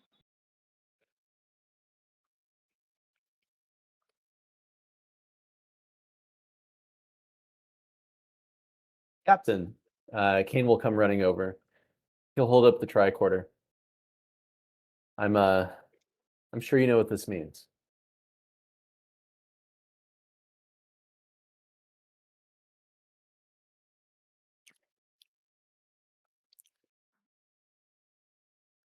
What am I looking at? Oh, I'm sorry. I have to remember not everybody has a training like I do. These are power cables. Why are you showing me a picture of your cat? No. Yeah, my prize winning cat. These are power cables, minimum amounts of power running through them.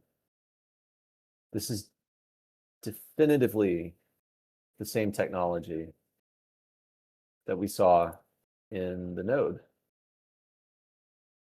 Same creators.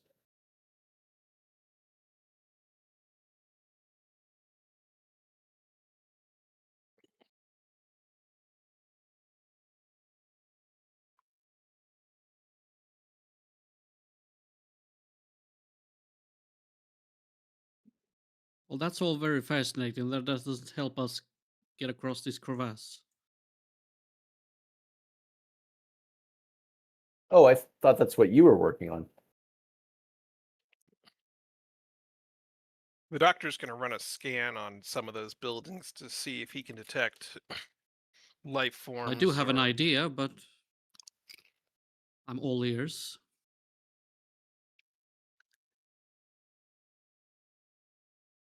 Well, maybe one of these structures has information in it. Maybe they have some way to get across.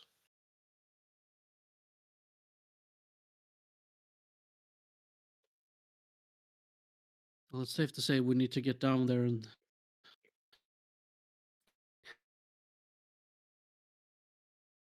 if not getting help there, if we're getting over, then we'll have to with those cables. I don't Of suppose what- anyone brought climbing gear with them, did they?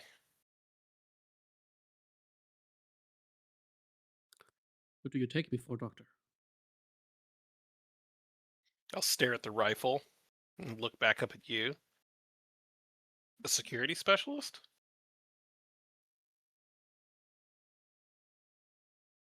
Yes, but I'm also an infiltration specialist. I'll, if it needs be, I'll use opportunity cost to make sure we have climbing gear with us.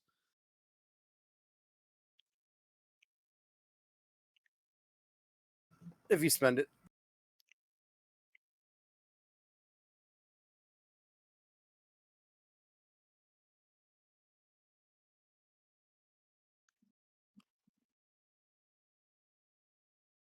I think that's an opportunity one, yeah.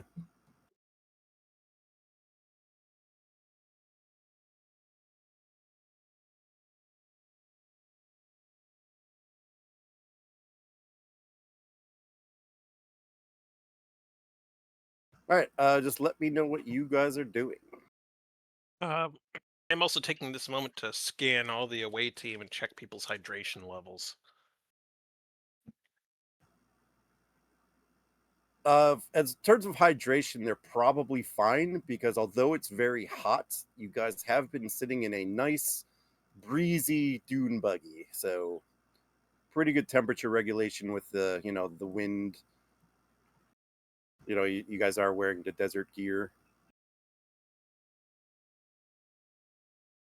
And people drink when needed. So they're probably fine. Good. If no one else is coming up with ideas, Rix is gonna set up the climbing gear next to the edge of the one of the crevasses. Let's see if we can at least where the power cable seems to be leading.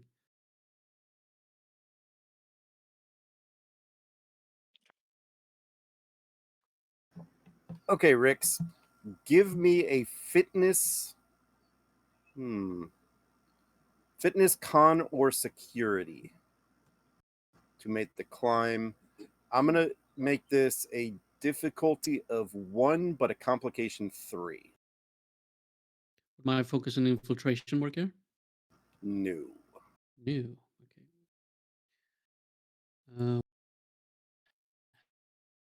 Oh, Cool. I think Kane should make the attempt. He's got athletics, doesn't he? He could be the first one. Or survival. He does have survival. Well, Rix is still a security specialist. He will go first. Fair enough.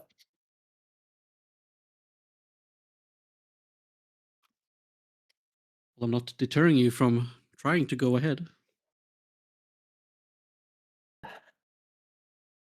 It's all you, buddy. Momentum. Complication was what you said? 4? 3. 3. Temperature and what have you. But apparently Rix was looking forward to this. What I say the difficulty was 1? 1. 2, 3. 1 float. So you have a float. So yeah, you actually don't find this too difficult to climb down. Just the outline of of how this is built. It's almost like kind of like a staircase, almost like not a staircase, but like the ledges are enough that you could easily climb down and up it. The safety harness there to just make sure you don't fall. You're actually in pretty good shape, and your hydration levels are good, so you're not exhausted. This doesn't exhaust you. As I you will get further I will just down in spend the float and 1 momentum to make it trait secured pitons. okay, as you get further down into the crevasse, you notice at the bottom that this looks like potentially um, that this might have been made from like a tectonic or like an earthquake type deal. Like you look down and you see just rocks littering the whole bottom of the thing. So like maybe they dug tunnels to put these power cords in, and like maybe they were like in an underground cavern or whatever, or like an underground um tunnel system or something along those lines. But it looks like years of tectonic activity caused this to collapse and form this So crevasse. so so the tunnels were built before the crevasse happened, basically. Yes, yeah. And I'm assuming those buildings were built there after the crevasse. Um,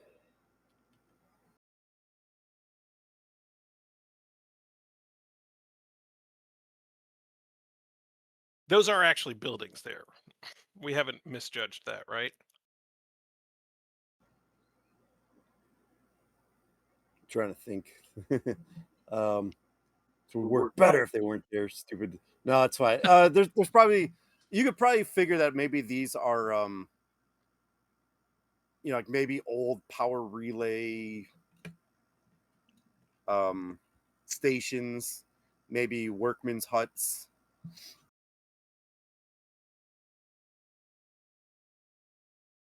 Storage places for repair items. maybe smaller scale drone repair systems.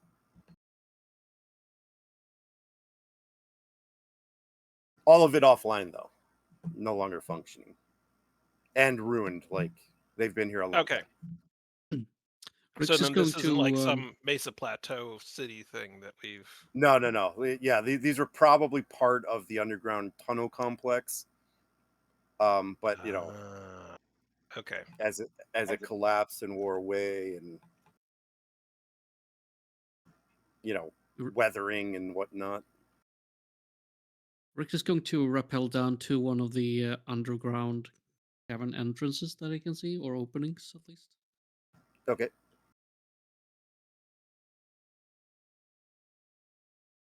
Yeah, it forms a tunnel, like like maybe like a planetary power grid, sort of. At least for the connecting all the power to the cities and the outlying parts. And instead of putting power lines on top, they just ran it underground, so to speak. Gotcha.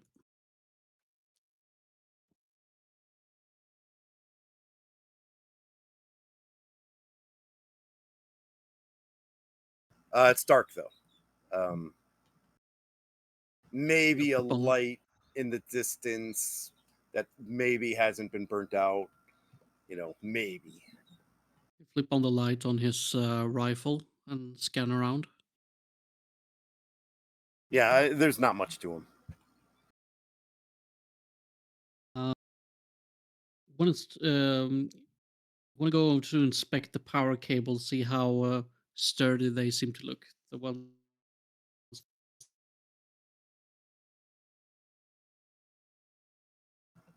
Maybe damaged in parts, from the collapse. But they're pretty sturdy. Like, judging for what you know on them, they do make things to last. So you estimate that you could probably walk across it. He's gonna come up. It's safe to come down. I suggest we make our way across these cables. They seem sturdy enough. Sorry, Kane. Looks like we're going to have to leave your bike here. Yeah. Kane will look back wistfully. There's always another time, Doctor. All right, let's go. Kane will grab his climbing gear and be the second one down.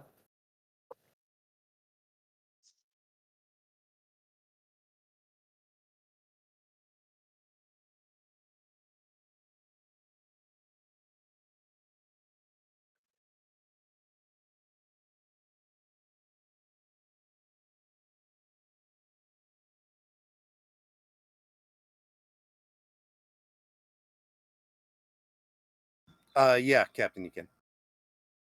As long as you spend it. 2 momentum. Sure.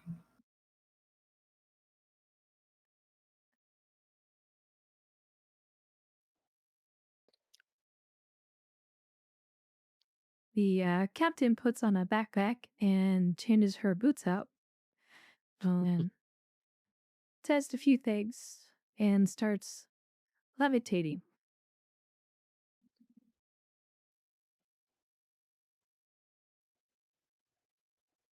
And Santaro will just climb her way down.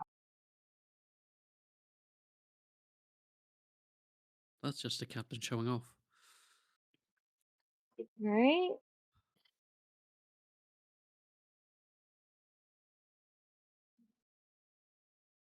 I guess the doctor will follow along after that.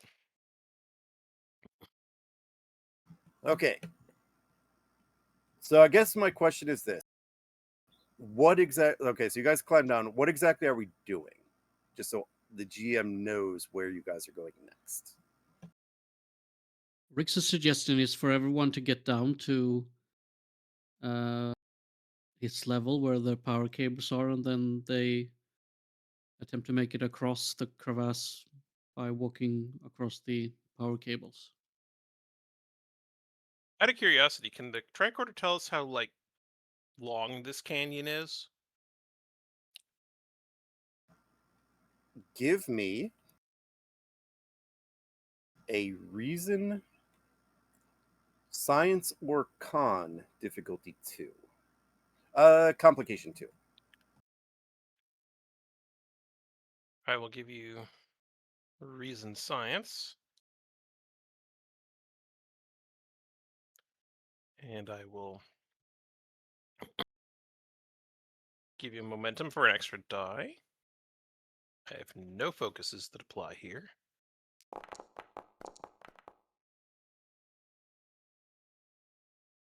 Use a momentum or threat.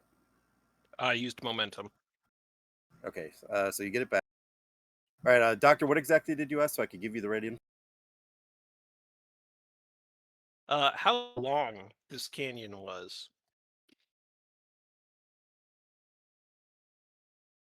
Like end to end.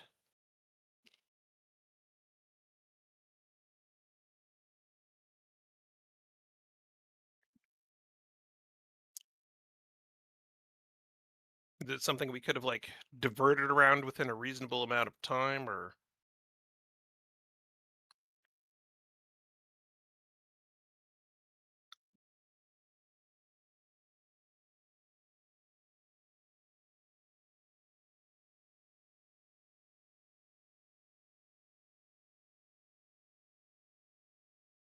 I think that's what you wanted to know.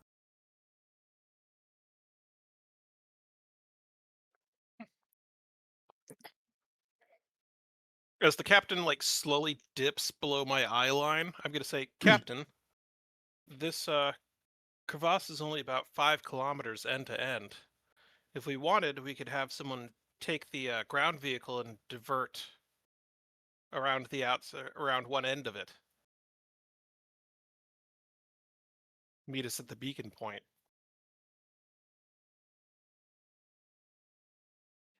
Ensign Arthur, you think you can manage that alone?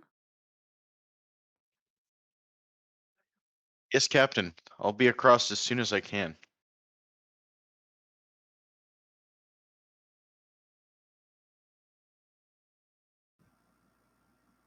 All right, so Is you're this sending Arthur around. Oh, go ahead, Captain. I was gonna say, it gives us some time to explore any relics down here.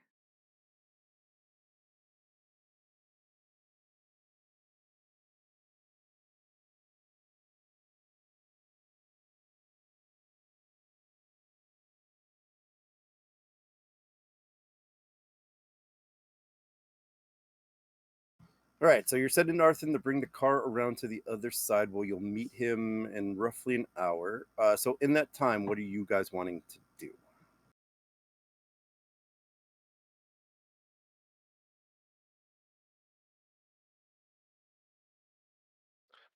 Well, the doctor would like to investigate some of the buildings once he can see when he gets down there. Okay. What's everyone else doing?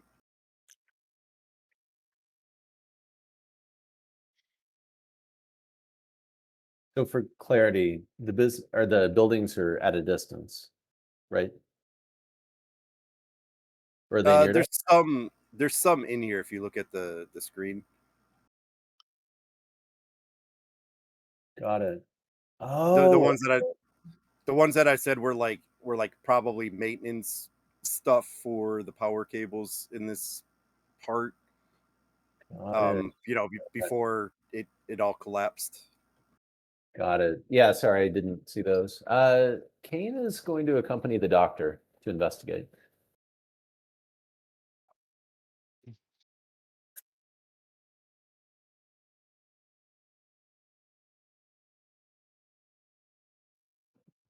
Our All right. Centaur will follow as well.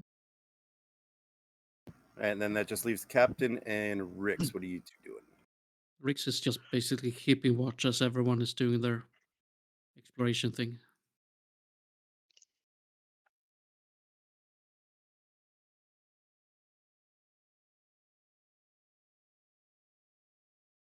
Checking Okay. the cable and making sure it's secure. Basically. All right.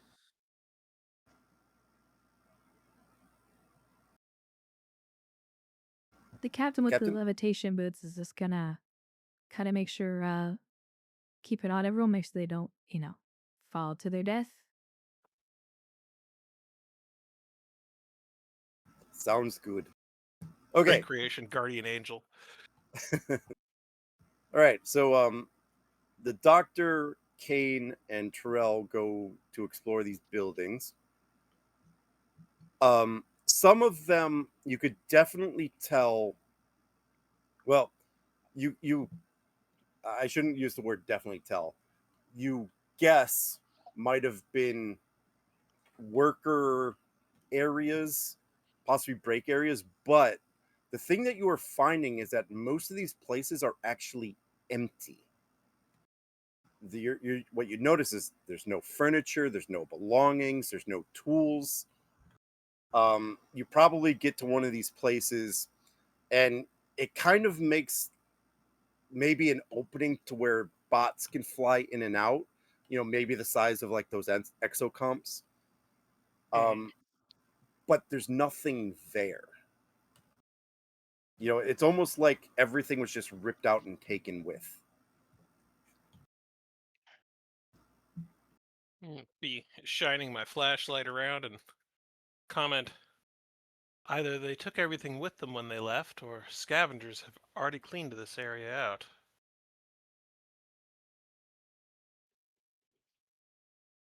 Just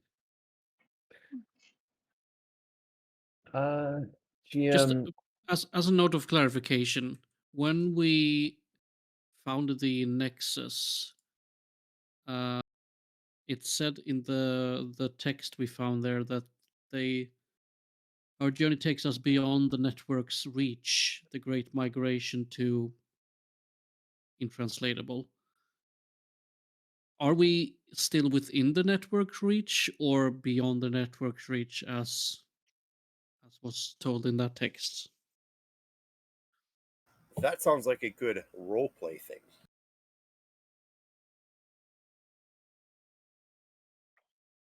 So Rix will then ask this. Well, if they were in a hurry, perhaps this is where they left before they made their migration.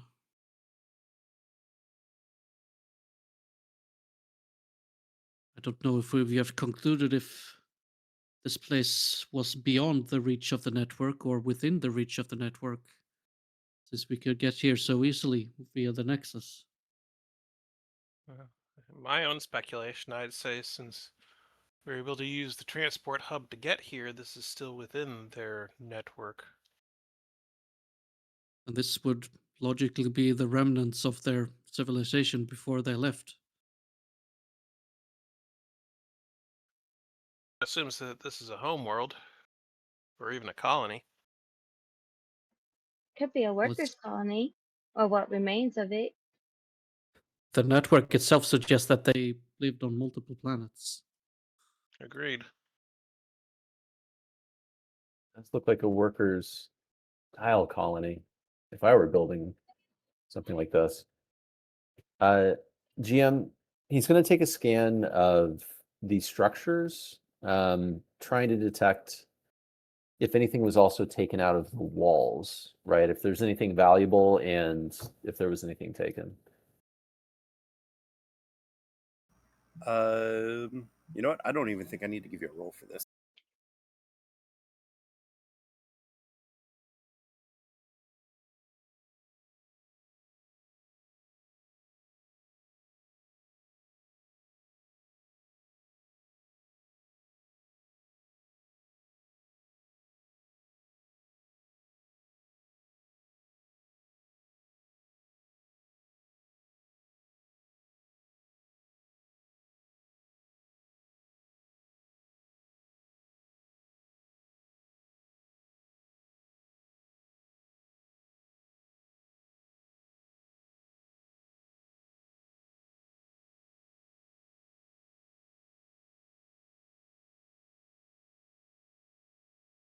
Well, maybe they did pack up and take everything, but it looks like either way, there has been some scavenging.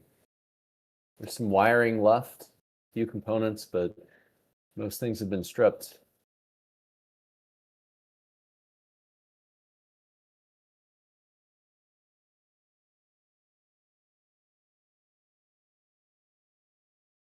Or if you're lucky, it might have been the Federation survivors that scavenged this place.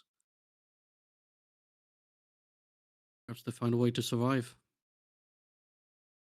Or at least try to.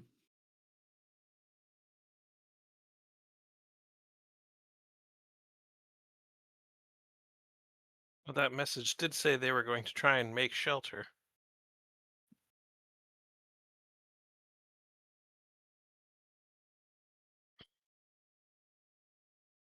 Or anything useful.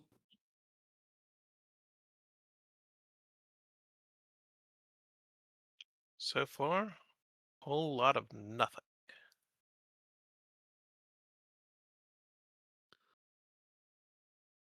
That's what has me worried the most. All right. As you guys are talking, we could say that this probably took the time it took Arthur to drive around. You hear the dune buggy approach, stop, and then just a beep beep.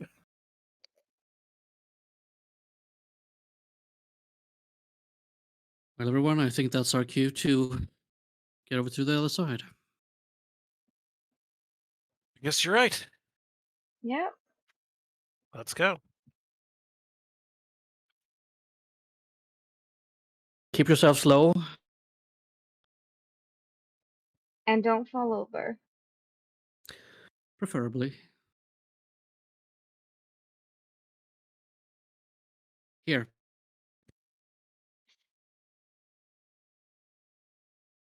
Hmm?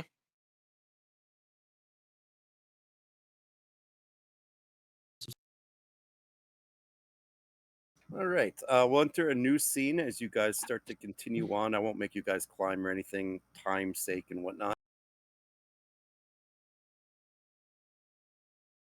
All right. As you guys are driving, probably for another, let's call it 30 minutes, you guys probably hit about the peak midday sun, and temperatures peak at about 53 degrees Celsius. It is hot. And the metal parts of this car is a little hot to the touch.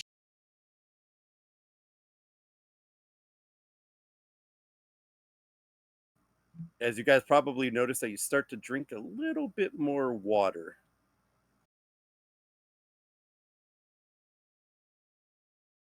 What I wouldn't give to be back home on Andoria. Ugh. It is hot. I definitely prefer the temperate climate I came from.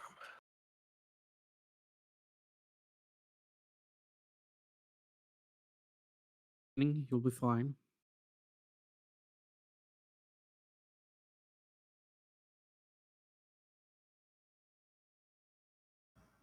So you guys carry on.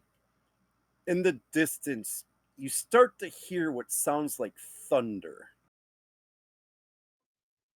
In which direction? Let's call it coming up from the north. Which way are we traveling then? Wait a minute. Let me double check this. Hold on.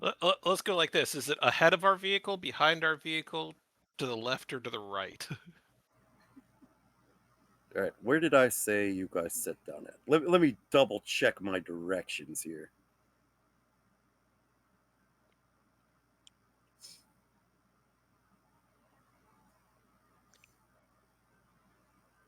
Oh, okay. Sorry.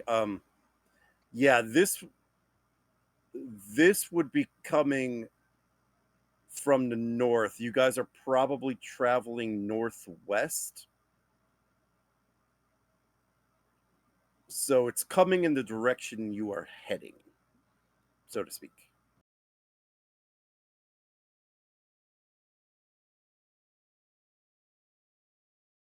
And it is getting louder.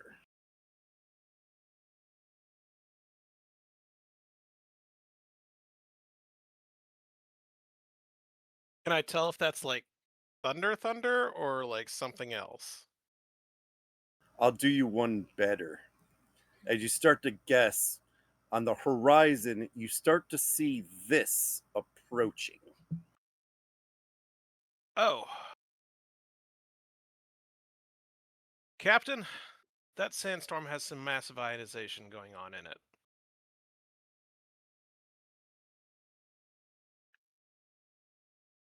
We should probably find shelter as well. I As a agree trail, with that. how far are we from the distress signal location?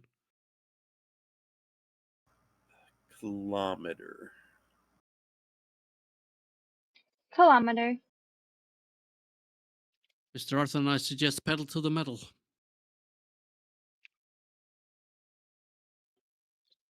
He'll just put on his Fast and Furious look and pin it. Okay, so you want to try to beat this storm to the beacon, is what I'm getting. Hmm. Yes. Okay, Hoping there's shelter outside, on site. Basically. And if not, I'll give you a roll. It's gonna be difficult.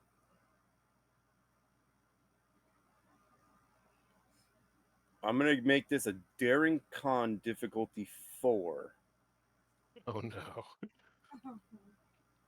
with a complication range of 3.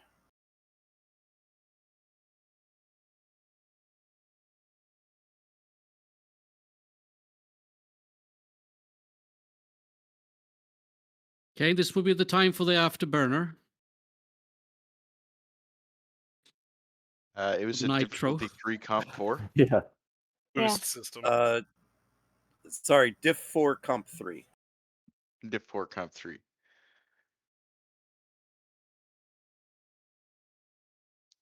Hazard awareness for focus. Yep. It's right Yes, there. we are all very aware of that hazard right there. Um, well, I'll spend our 2 momentum and generate 1 threat, and I'm going to roll 4 dice.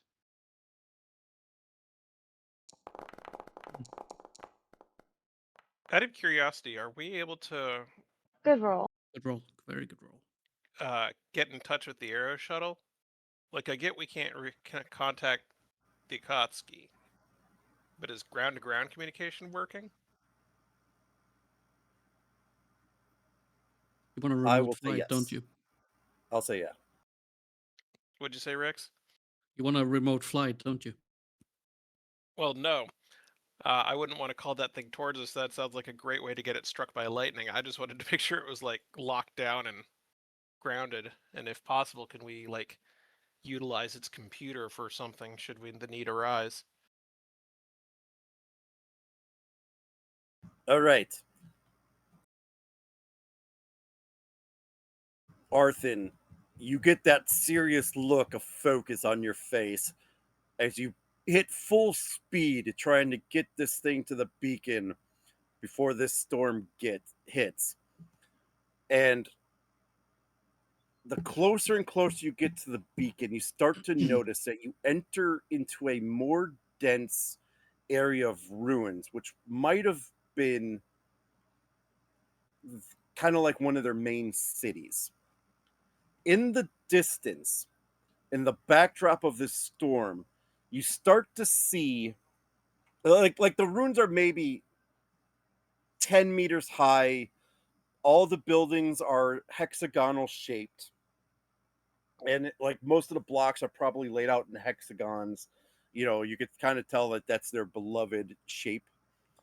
But in the distance, not towering, but standing taller than the rest of the buildings, you could kind of see a tower that maybe sits 30 meters high, standing above the rest of the city ruins. And that building is where the beacon is coming from.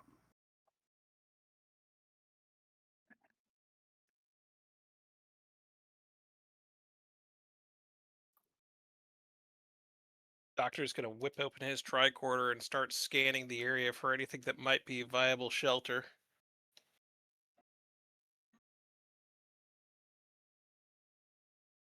But this is where some threat comes into play.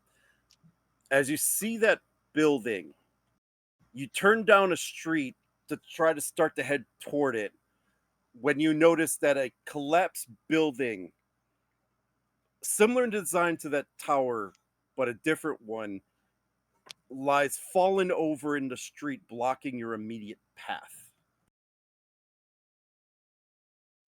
And the storm is getting ever closer. How large is the obstacle? It's probably like it's collapsed into the street, and it's pretty tall, maybe 20 meters high, but there's like layers of dust that is just forming a wall. Too bad we're not a bulldozer. Wait, there's layers of dust forming a wall? Like Does that mean just there's layers how of much dust that are also forming a ramp? it's baby. Like you know how like the building would have collapsed and then it's leaning on something, but then years and years and eons of dust is just kind of covering that area. It's like half submerged in this dust. Okay.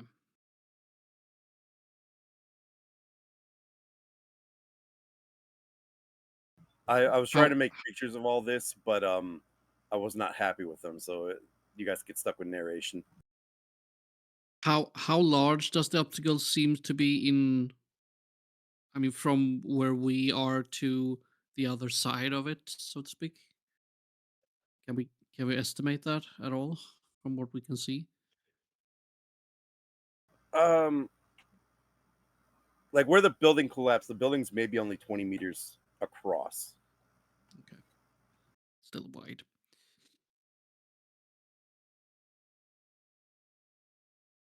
Thinking of blowing it up, but I don't think I have the necessary tools for that. Because didn't you bring down? Oh no, they're on the Arrow shuttle, aren't they? They are, Brought but the I Yeah. don't think demolition. even that will help with this large structure. All I right, don't but I need think you guys making to a make hole the with decision. phasers. I We need need you an guys alternate to make the route. decision. Can we jump it? Jump and make it over? That's my question. I will certainly give you the attempt. Do we see any debris pile that looks like it may be a viable ramp? I mean, the GM for the funsies will say yes. I say maybe try it. I'm feeling good about this. Yeah, let's Faith try. in Arthan's driving ability. Yeah. Yep. I wanted to ask Easier. another thing, but Yep. the ramp idea has proven to be too strong. Well, I mean, we're open to ideas, Rex. I basically we're not gonna go through the object. We're gonna go through another standing building which has more easier destructible walls to go through, which I can shoot.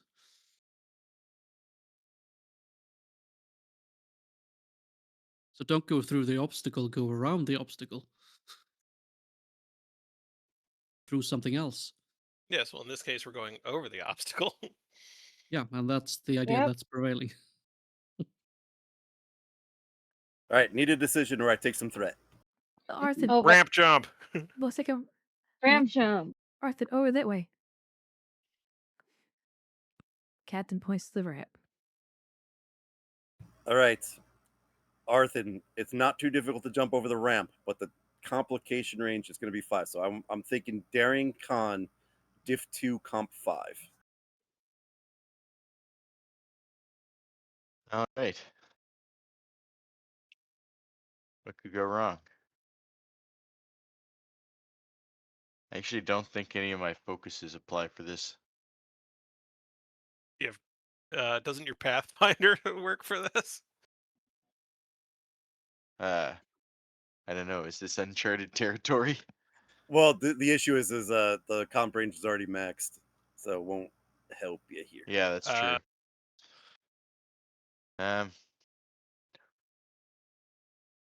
Well, take a threat for. Actually, I guess I'll do 2 threat and 1 momentum because I'm not gonna have focus for this. Comp range 5. GM, quick question.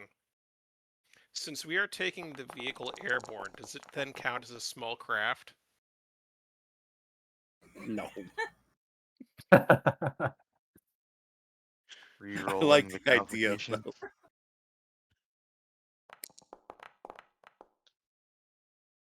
Oh, Very nice. Very nice. GM almost had fun. All right, Arthur, you back it up to try to give you enough space to build up some speed. You punch it forward as fast as she'll go, and the wheels spin a little bit as she's trying to gain traction in the dust, but eventually it hits, and all of you are pushed back into your chairs. And as you pick up speed, you hit the ramp hard, getting airborne for at least 6 seconds, and you come crashing hard into the ground, but the shocks hold up. As you pull up to the building, hit the e-brake, and everyone jumps out and runs to the building just as the storm starts to hit and the earth starts to shake around it from the force of the storm. Are there doors we need to close? Yeah. And you I got will Close the sprint for doors. that. Yep, slamming the doors. for funsies, can you guys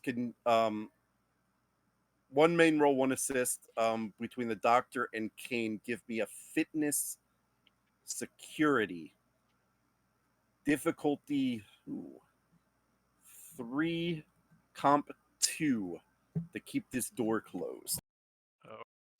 Kane, what's your fit security?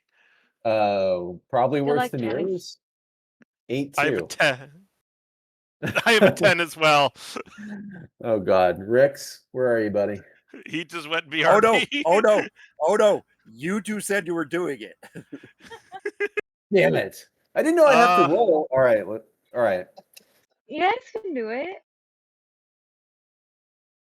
All right. Will survival count Yes. as a focus? Okay, Kane, your lead. Oh God, I was gonna let you go first, and you're like, oh, I could use the momentum. Okay. No, I figure you guys are assisting each other because you're both trying to hold this door shut. So 1 main, 1 assist. You have a applicable focus, so I will let you main and I Yeah. will assist. You know, can I use determination on mission objective?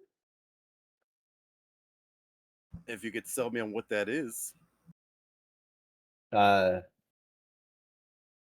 actually, can you use it against like general Starfleet principles? I mean, this is exploration, fundamentally what we're doing. I tend to say yes. Okay. If it falls into the Starfleet mission, I tend to allow it. But you got to tell me what that is. Exploration and discovery. Kane. I mean, this is all part.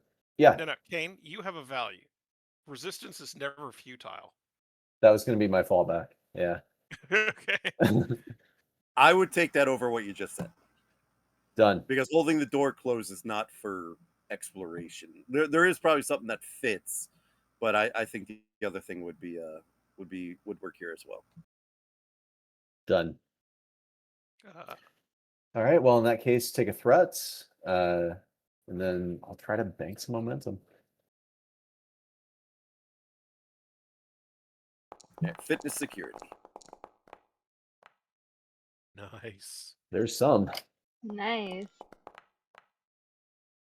Were you Doctor's using not helping. your determination, or did you forget to mark it? I thought I used it. I don't think you pushed the button. I will Oh. be right back. I think the smoke alarm in my house is going off. Yay! Yay! Good luck. Yeah, so I thought I did. I guess I missed it. What would That's it right. be? I'll just add one more success, so it would be 5. Got it.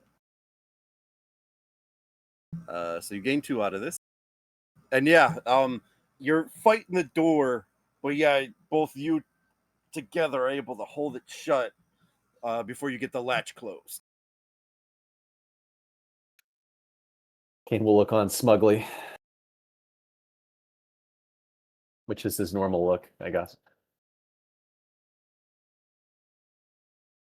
Bravo, you closed the door. Oh, Rix. Well done. Thank you, Ensign.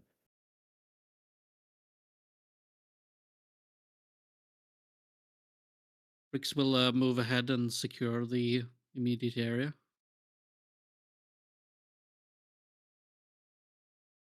Yeah, it's so this is probably just like you enter and it looks to be kind of like a lobby of sorts. There's maybe like a leftover desk or something in the middle of it, but it's still pretty bare. There's probably a stairwell in the back that leads up, and I will say, as you guys are looking, the beacon is toward the top of the tower of this tower. What?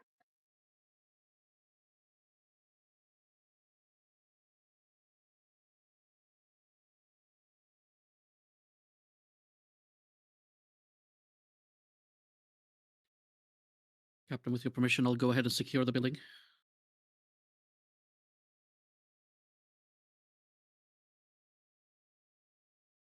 Go ahead. Let's see if we can make our way towards the beacon. Might find evidence of the away team that was here.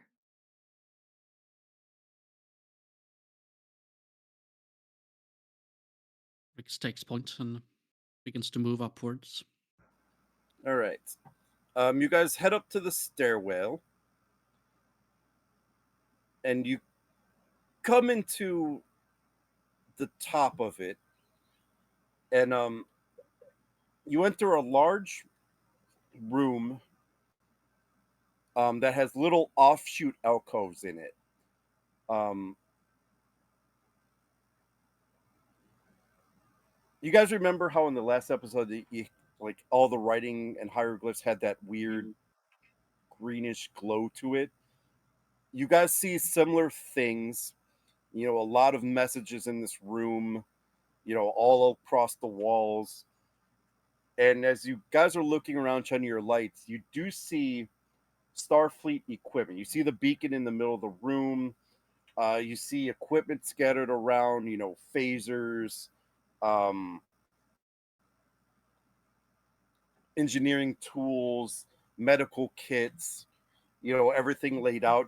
You see the remains of Starfleet emergency wrappers and water sacks emptied, in a corner of the room.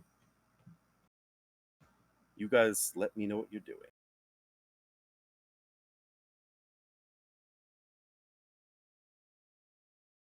I think as Rix is moving, he's going to point out the things he sees towards the away team to look closer while he continues moving ahead. Kane will look around for any of the food and snacks that haven't been opened, if there's anything there. I mean, they'd probably be gone. Yeah. He was just hungry, looking for a snack.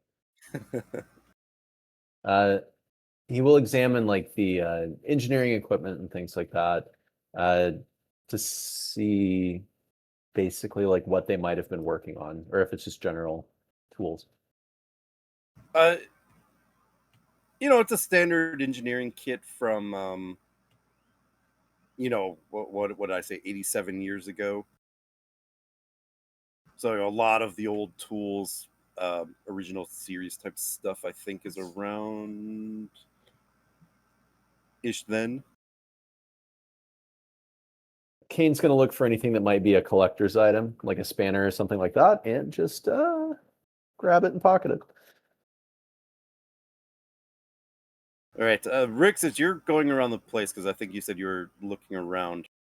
Yes. You eventually come upon this scene. Let me throw your token.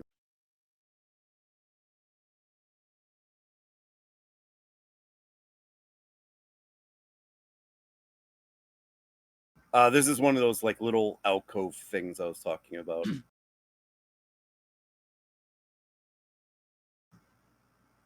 Strewn across them, like near them, would be like their personal tricorders, personal effects. Obviously, these are it's not the best, but like the AI tried. But these are the old style uniforms that are badly degraded and weathered.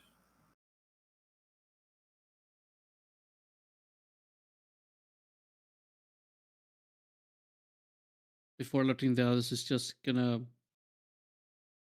look at the scene.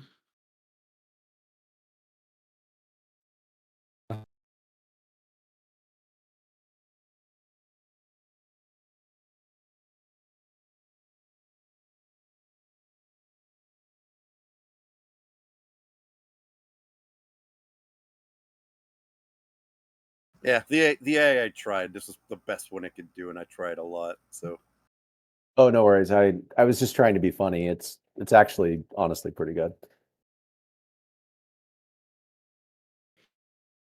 yeah, so like the colors could be the red motion picture ones. That's fine.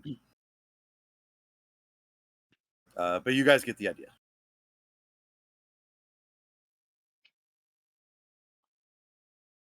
Kinda like a tomb. All right, you guys tell me what you are doing.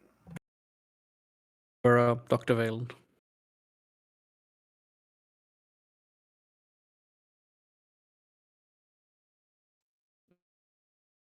Well, I don't know if the doctor came back yet. Captain, over here.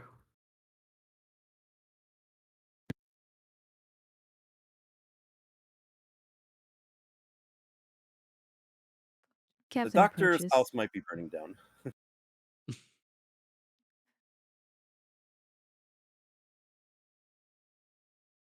I'll just put you all in this scene.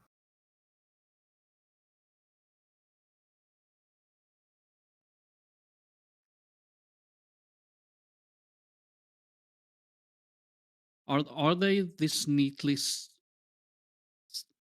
stacked, so to speak? Yes.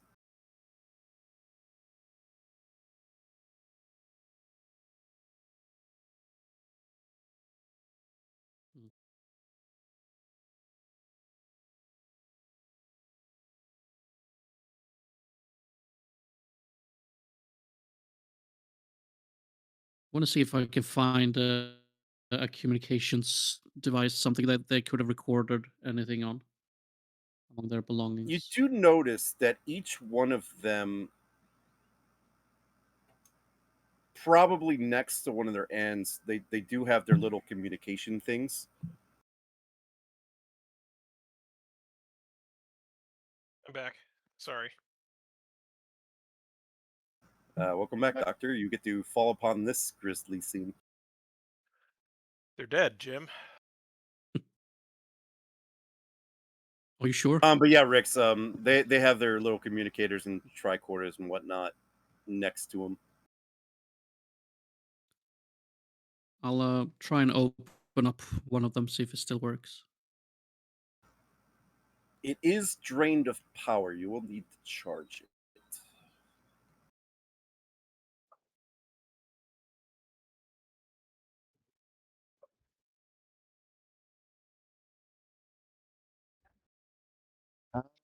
If it's drained of power, Kane will. I'm assuming he has his engineering pack with him. Probably Yep. comes with some standard batteries. he'll hook it up and give it a quick charge. Yep, and you're able to charge him. No problem. He'll hand it back to Rix. Turn it on. Lieutenant Commander Rhaegar Voss, personal log. Day 1. The Ibn Khaldun failed to arrive at the extraction point. Commander Chen has attempted to raise on every frequency. Nothing. Not even subspace static. It's as if the ship simply vanished. We activated the emergency beacon and established shelter in one of the ancient structures. The architecture is remarkable, hexagonal patterns throughout. I'm uploading all of our research into the beacon's memory, just in case Starfleet finds this before finding us.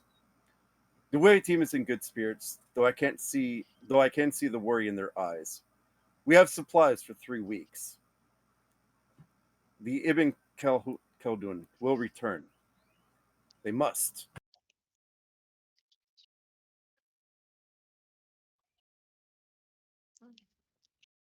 That was all that was on there.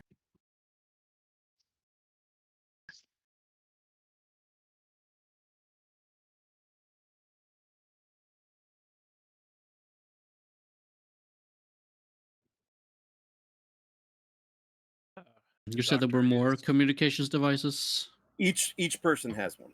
Yeah, I'll pick up each of them and give to Kane to power up each, so we can get the full story. Okay. All right. In the meantime, Lieutenant the doctor Chen. is going to be taking ID badges and identifying each body and uploading. Yep. Doctor, would so you I'll be just so read. kind as to confirm the what's it called? How they died. I'll just read all of these, and then we'll do whatever else you guys want to do. Okay. Right. Okay. Marcus Chen, science log. Day 4. We've made a significant discovery despite our circumstances. This planet was clearly a major wayfarer settlement, possibly home to millions based on the extent of ruins detected by Tricorder. The buildings show signs of gradual abandonment, not catastrophic destruction. We found hieroglyphic records suggesting this world was evacuated approximately 10,000 years ago. They reference the dimming of pathways and return to origin nexus. It appears the civilization was centralizing, abandoning outlying worlds. The question is, why? Environmental collapse? Cultural shift? We need more time to investigate, but our priority must be survival until rescue comes. You guys play the next one. Lieutenant Tessara, personal log, day 9. Logical analysis suggests the Ibn Khaldun encountered catastrophic failure or hostile action. The probability of communication system failure on both ship and away team simultaneously is 0.003%. I calculate our survival window at 18.4 days, given current water ration consumption and the recycler malfunction. Ensign Tanaka has extended the distress beacon's range by 23%, though through creative engineering. The Wayfarer runes provide adequate shelter. I have been studying their star charts inscribed on the walls. They map an extensive network location connected by what I theorize to be rapid transit corridors. Fascinating.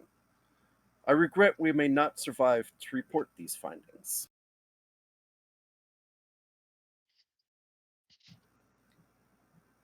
Ensign Keiko Tanaka, personal log, day 14. 2 weeks now. No sign of the ship. The beacon is still transmitting. I've rigged solar panels to keep it running indefinitely. If we don't make it, someone will find this eventually. Has to. Water recycler is completely dead. We're rationing what's left. Maybe 4 days supply.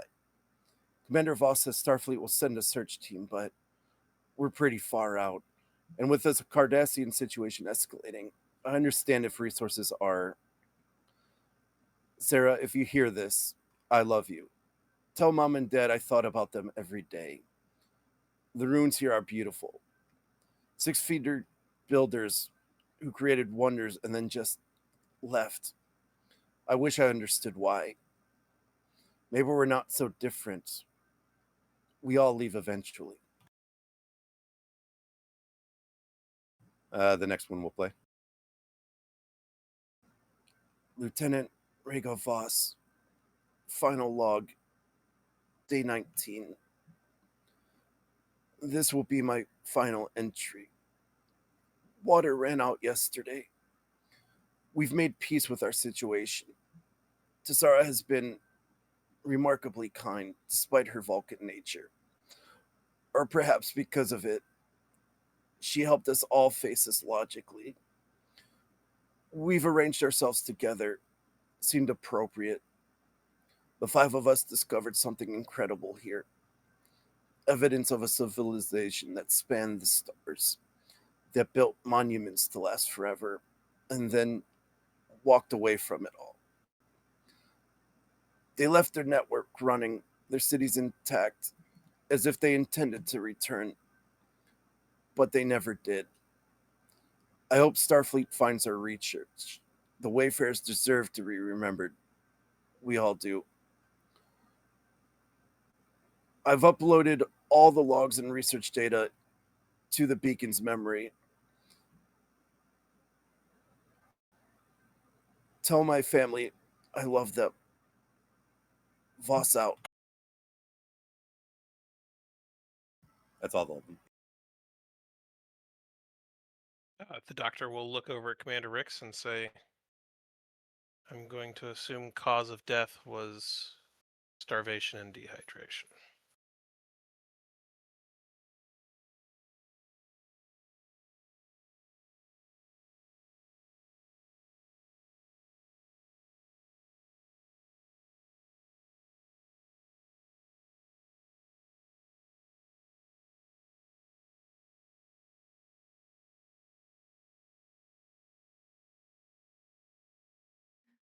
Ensign Tarell, find their tricorders. Let's get as much data as they collected as possible. Yes, Captain.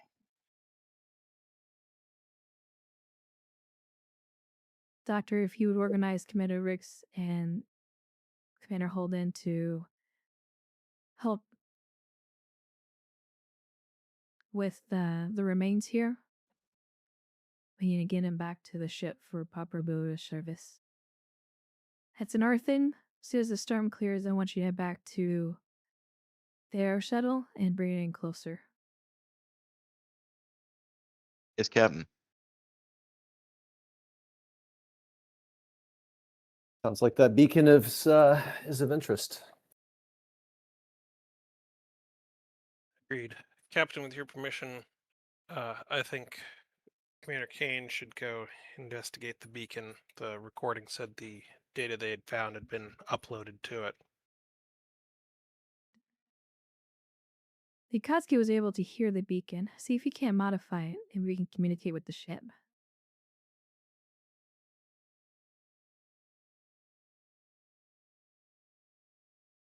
Of course. I'll do what I can.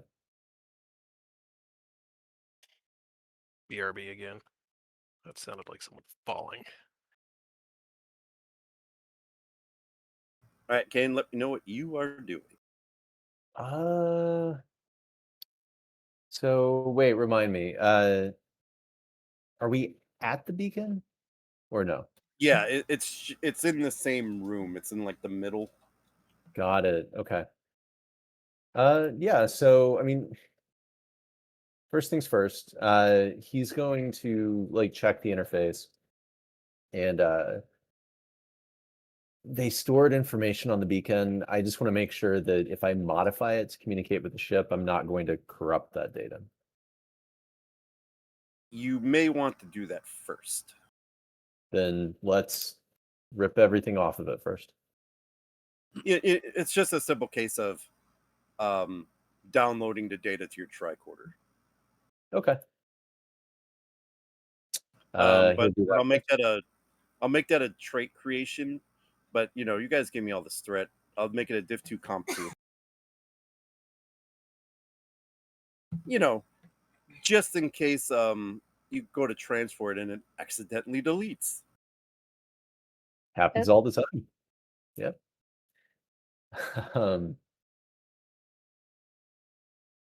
Okay. Yeah. We'll call this control engineering. Control engineering. I mean, computer systems for focus. I wouldn't really know what else. You know what? Maybe. I will give it to you. Okay, thank you. And then take a threats. You said comp was what range? 2. 2. And difficulty was 2. 2. Double deuces. All righty. Let's go.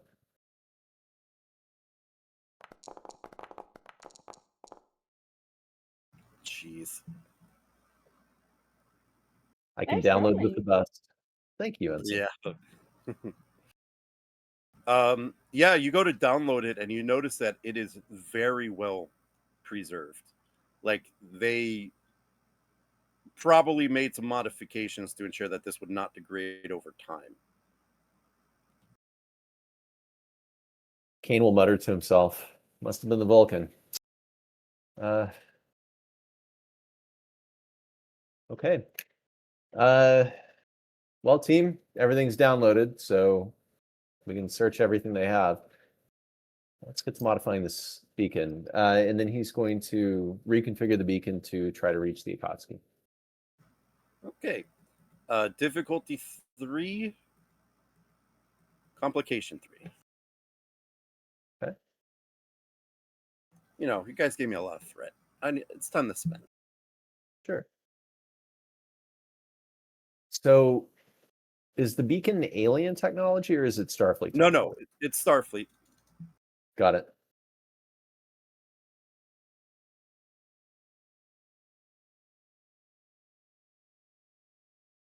Sorry, looking at my talents. I'm going to ask because it would be embarrassing.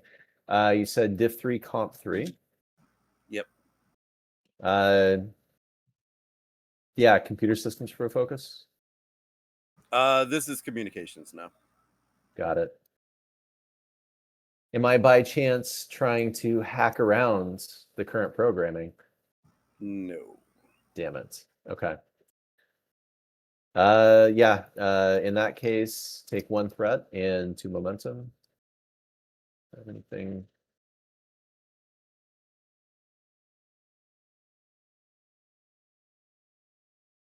Nope.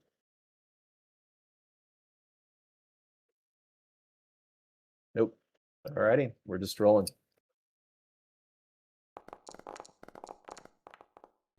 And re-rolling that complication. Go complication. I need a success. Hey. All right, Kane, it takes you a little bit longer than you'd like to admit. You're trying to figure out what modifications they made. But you're able to tap in your comm badge to it, and you start hearing the familiar little chirp of it coming on with something online.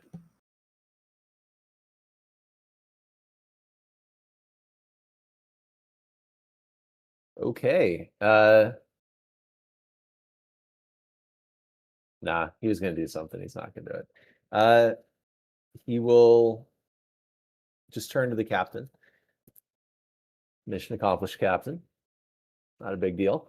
And then he'll hit the hail to the ship. Go ahead and press your chirp.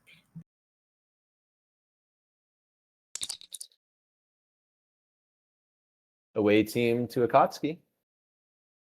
Come in, Akatsuki.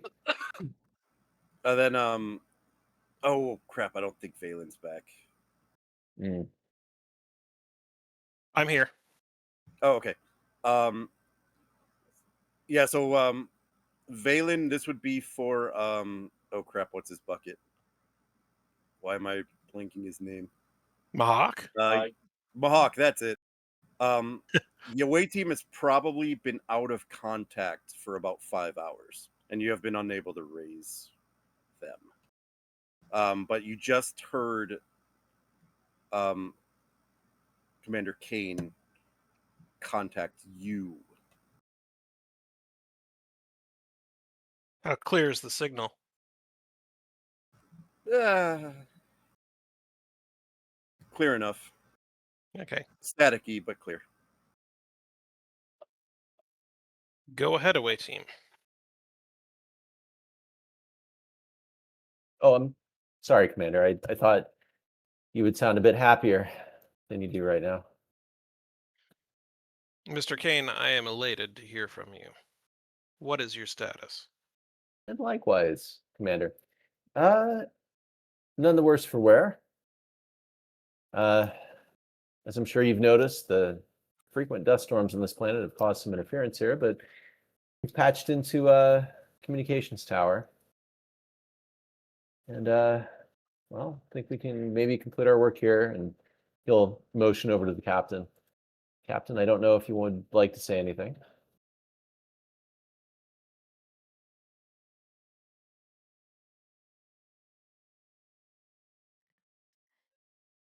We found the remains of the away team.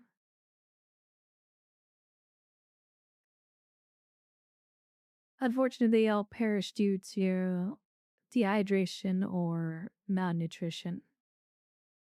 Oh, starvation.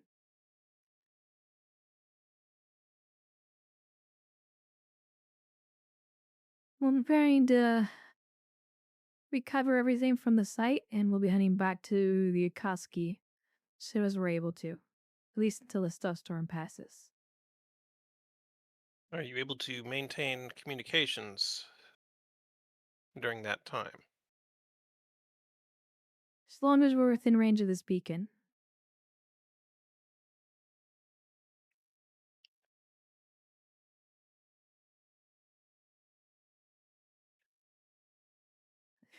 Are you able to get a transporter lock using the beacon down here? I will find out. And I will look over at whoever is manning the science station and see if they can get a lock on the away team.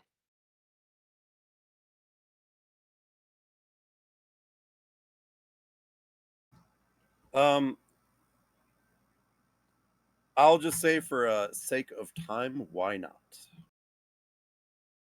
Yeah, it'll take some like adjustments, but you know, it'll be fine. Yes, Captain. Mr. Gardner will have to make modification to the transport, but I do believe we can extract you from that location if required via the communication system. See if Mr. Gunner can beam down some transporter beacons to help amplify the signal. Yes, Captain.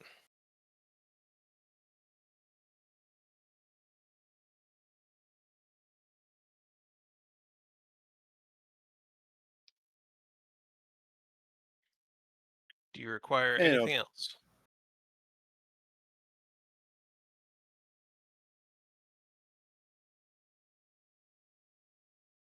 Not at this time, but we'll beam up the remains and what was recovered down here up to the Akatsuki. Understood.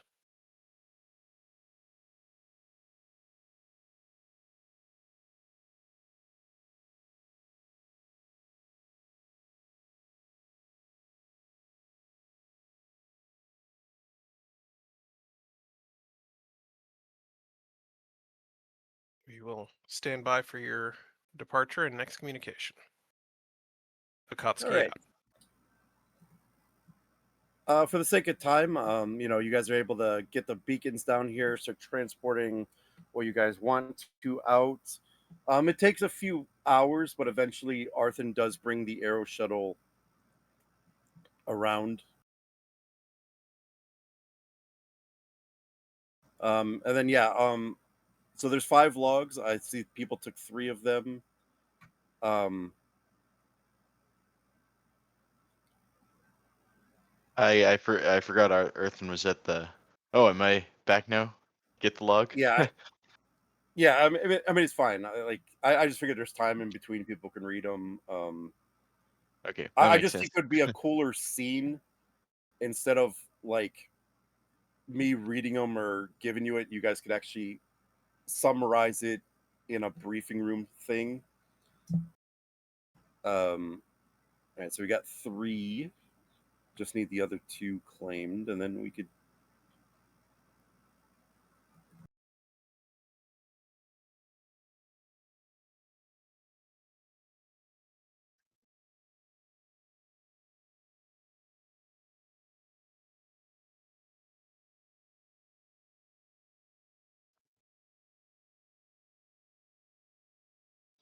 And then we'll do whatever else you guys want to up here, and then we'll speed up plot you guys back on the ship.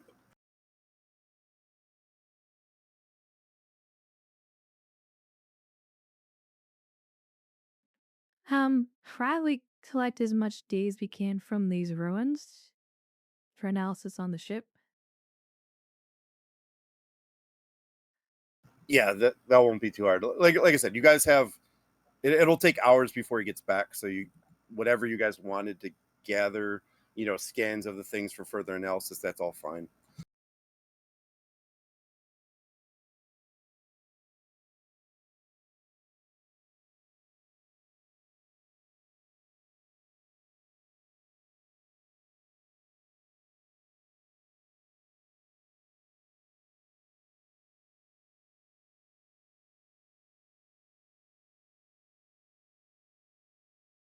And then, like I said, if there's anything else you guys could think of doing here, let me know.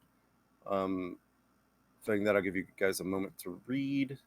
I'll try not to keep some dead air on here to help Praxis or Akir's video. But in the meantime, I could get the scene set up if I could remember what folder your ship is in.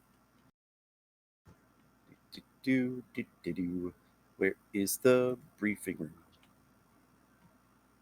All right, that looks like everybody.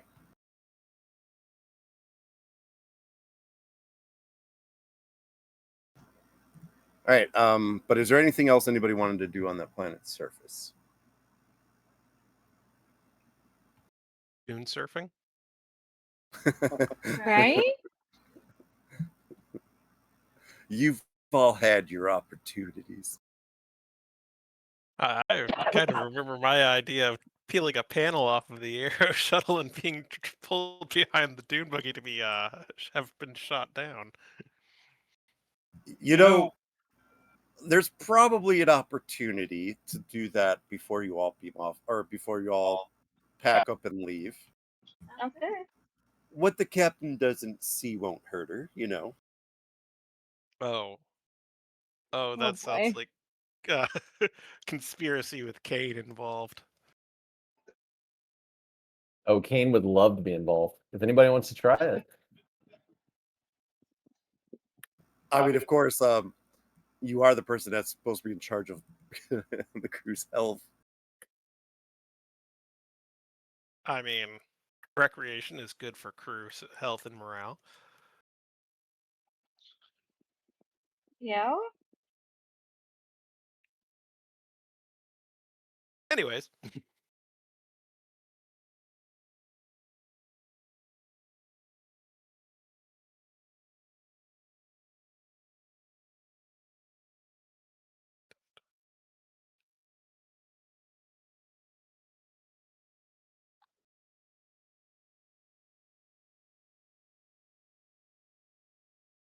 All right, but in the meantime, I'll just go ahead and activate this.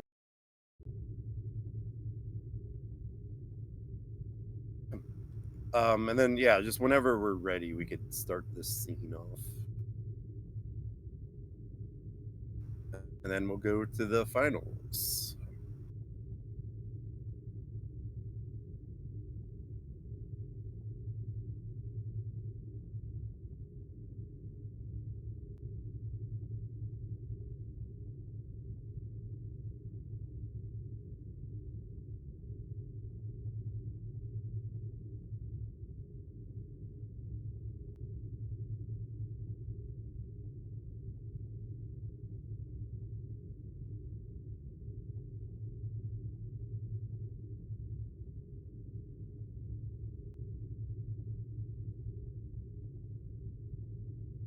So, what did we Here's learn the- from the logs? Well, according to Lieutenant Tassara of the Ibn Khaldun, it looks like about 20,000 years ago to about 15-ish thousand years ago, the planet was quite temperate. Surface water in the northern hemisphere, 40% vegetation over the land masses, 19% oxygen atmosphere. She speculated about 3 or 4 million inhabitants on this world. Looks like that changed about 12,000 years ago when the sun's or the star's output increased by about 2%. Is enough to start a warming chain, and the orbital entrance eccentricity changed in the process, including an axial tilt. Surface water began to evaporate and vegetation slowly died off. We think they knew it was, or she thinks they knew it was coming because the population started to depart as the remaining resources grew lesser and lesser. By about 10,000 years ago, oxygen content had dropped to about 16%, and overall surface water was gone. Dust accumulation on the surface came to 2 to 4 meters high. And of course, you can tell what happened to the temperature. Also, the core's the planet's magnetic field seems to have become increasingly unstable during that time.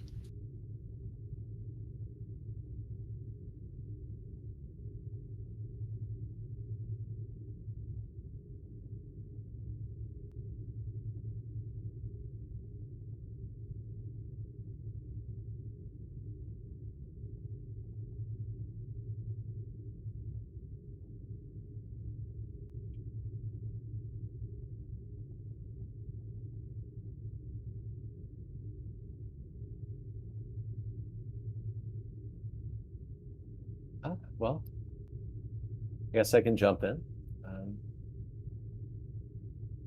As is befitting the communications officer, the log that I read, they were trying their best to communicate with the Ibn Khaldun. Everything from boosting the signal transmission, putting it on repeat. Obviously didn't work out very well for them, unfortunately. With that said, though, they gathered a lot of data on power systems, data storage. Just the more I find out about the Wayfarers, this is amazing. The communications officer made logs noting that energy generation appears to be 0-point based. There's no power source required. They pull it from space-time. Output, efficiency, all amazing. One of these power system setups is enough to power a city of millions, a modern city. In addition, what was really interesting is they found data storage, and they were able to decrypt it. Operations manuals, star charts, technical specifications, personal records. It's going to take a long time to comb through all this stuff, but Captain, could be a gold mine. And I know it's accurate because they found the same node structure that we did. They were able to independently decode it that long ago. There's a lot to go through, Captain, but it's an amazing source of data.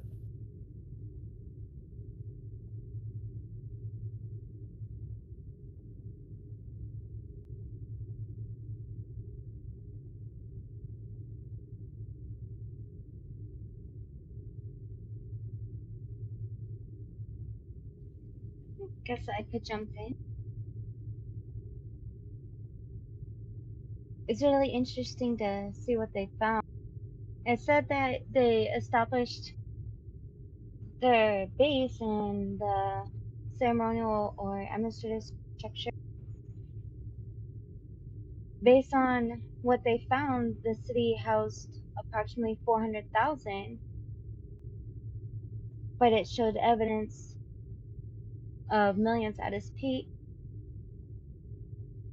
Couldn't find, it said, unknown metallic alloy for construction,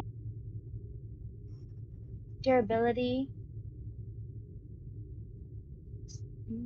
6-digit interface designs through doors, very interesting. So just builders possess fingers per hand.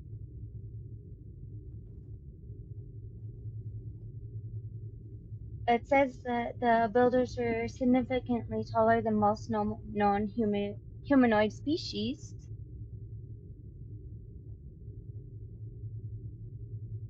For the patterns, apparently the city was arranged in expanding hexagonal rings. They had a huge infrastructure, power conduits, and transit tunnels.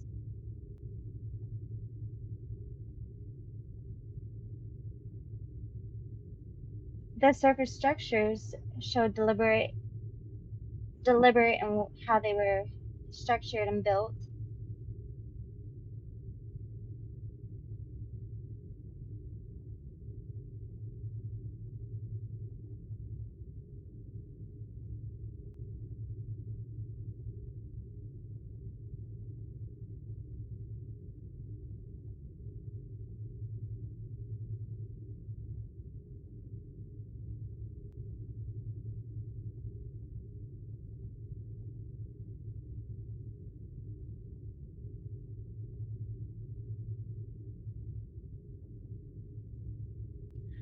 Ensign Arthur will pipe up. I analyzed the report of Lieutenant Chen, the ship's xenoarchaeologist. I found that he had coined the term wayfarers for this species based on what he could translate from their language and how they referred to themselves. He found that the writing system is one of the most sophisticated we've encountered and comprised of logographic symbols, geometric mathematical notation, direction spatial indicators, and temporal markers. Therefore, our universal translators are very limited in their ability to understand this language. He did translate a wall inscription from what he believed to be the main archive of their city. I have this here now. We are wayfarers, sustainers of the great network spanning 218 paths across the void. Our territory is not measured in worlds but in connections, each node a gateway, each path a journey of moments. From origin nexus the first path, all routes emerge. To origin nexus, all paths return. The network sustained us for possibly 40,000 plus years. We built the nodes with care, carved the paths through the fabric of space itself. Travel between distant stars became simple. Step through one node, emerge at another. The void between crossed and heartbeats. Paths grow dim, the nodes falter. Power wanes in the outer reaches. Worlds once vibrant now stand still. The builders gather at origin, abandoning the peripheral nodes to their automatic cycles. We leave these words for those who follow. The network endures even as we depart. The paths remain open. Follow them to origin if you seek us, or use them as we did to bridge the impossible distances, to make the universe smaller, to connect the scattered stars. We go beyond the network's reach now to places the paths cannot follow. The great journey begins. The wayfarers become wayfarers once more. I believe this text is quite insightful. Based on what this implies, this species had a understanding of faster than light travel that is far superior to what we have.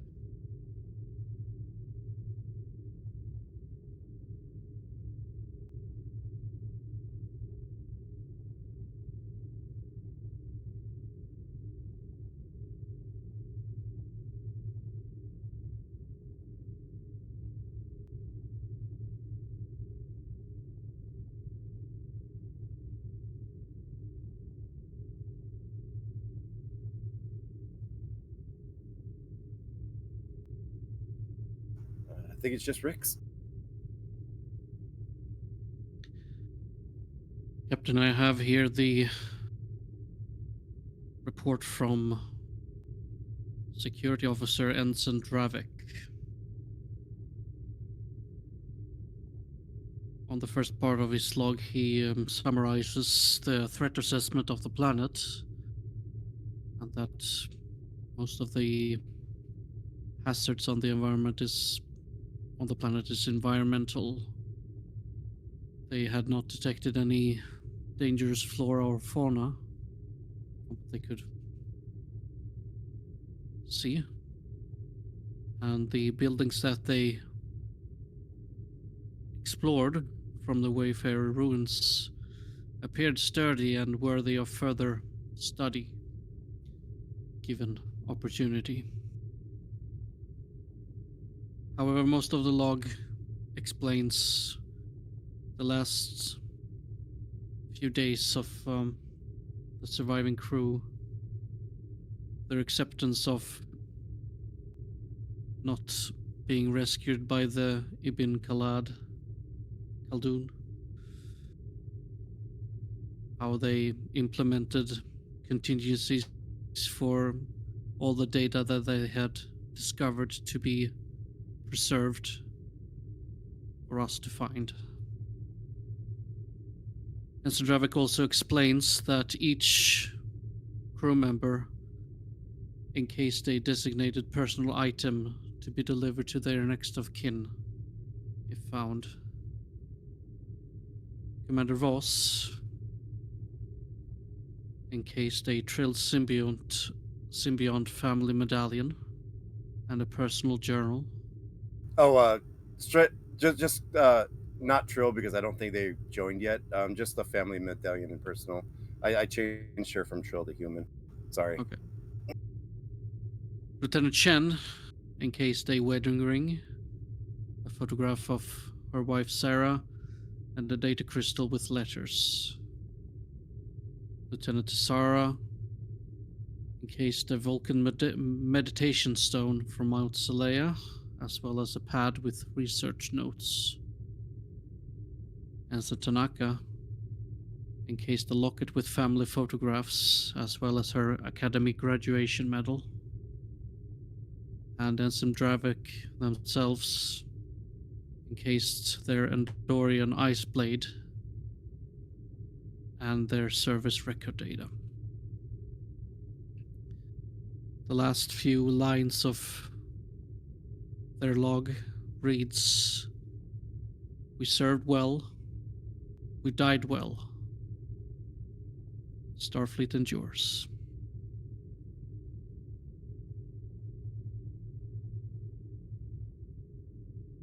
That is all, Captain.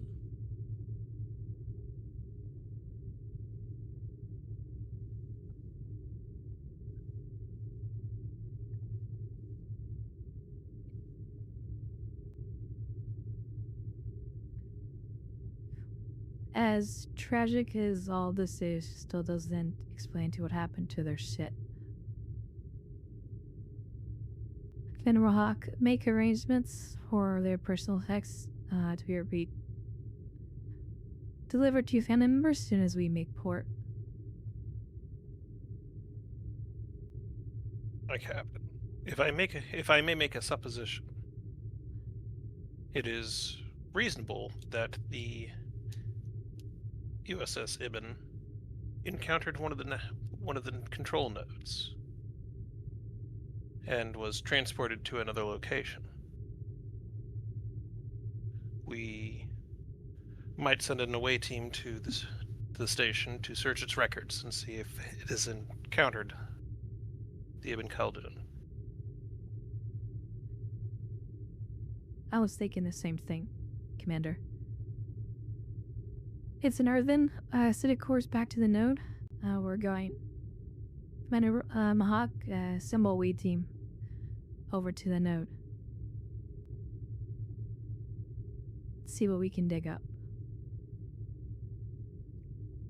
Captain, I have a request.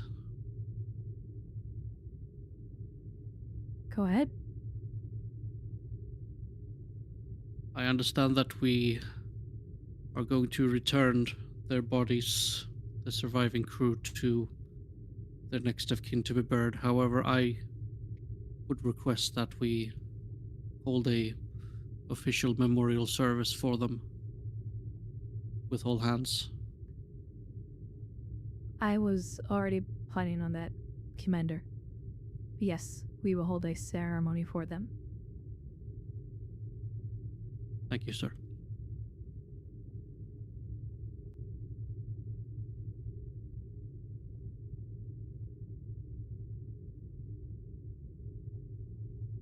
Is there anything else to add?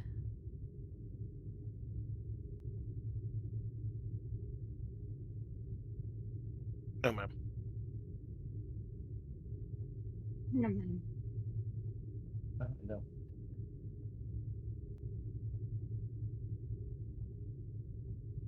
Then everyone has their assigned duties. They're dismissed.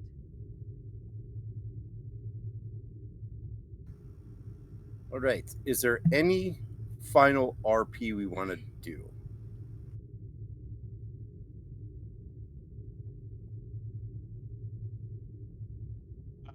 Yes. Mr. Ricks needs to report to my sick bay. Yeah, we'll handle that first thing next week. Okay.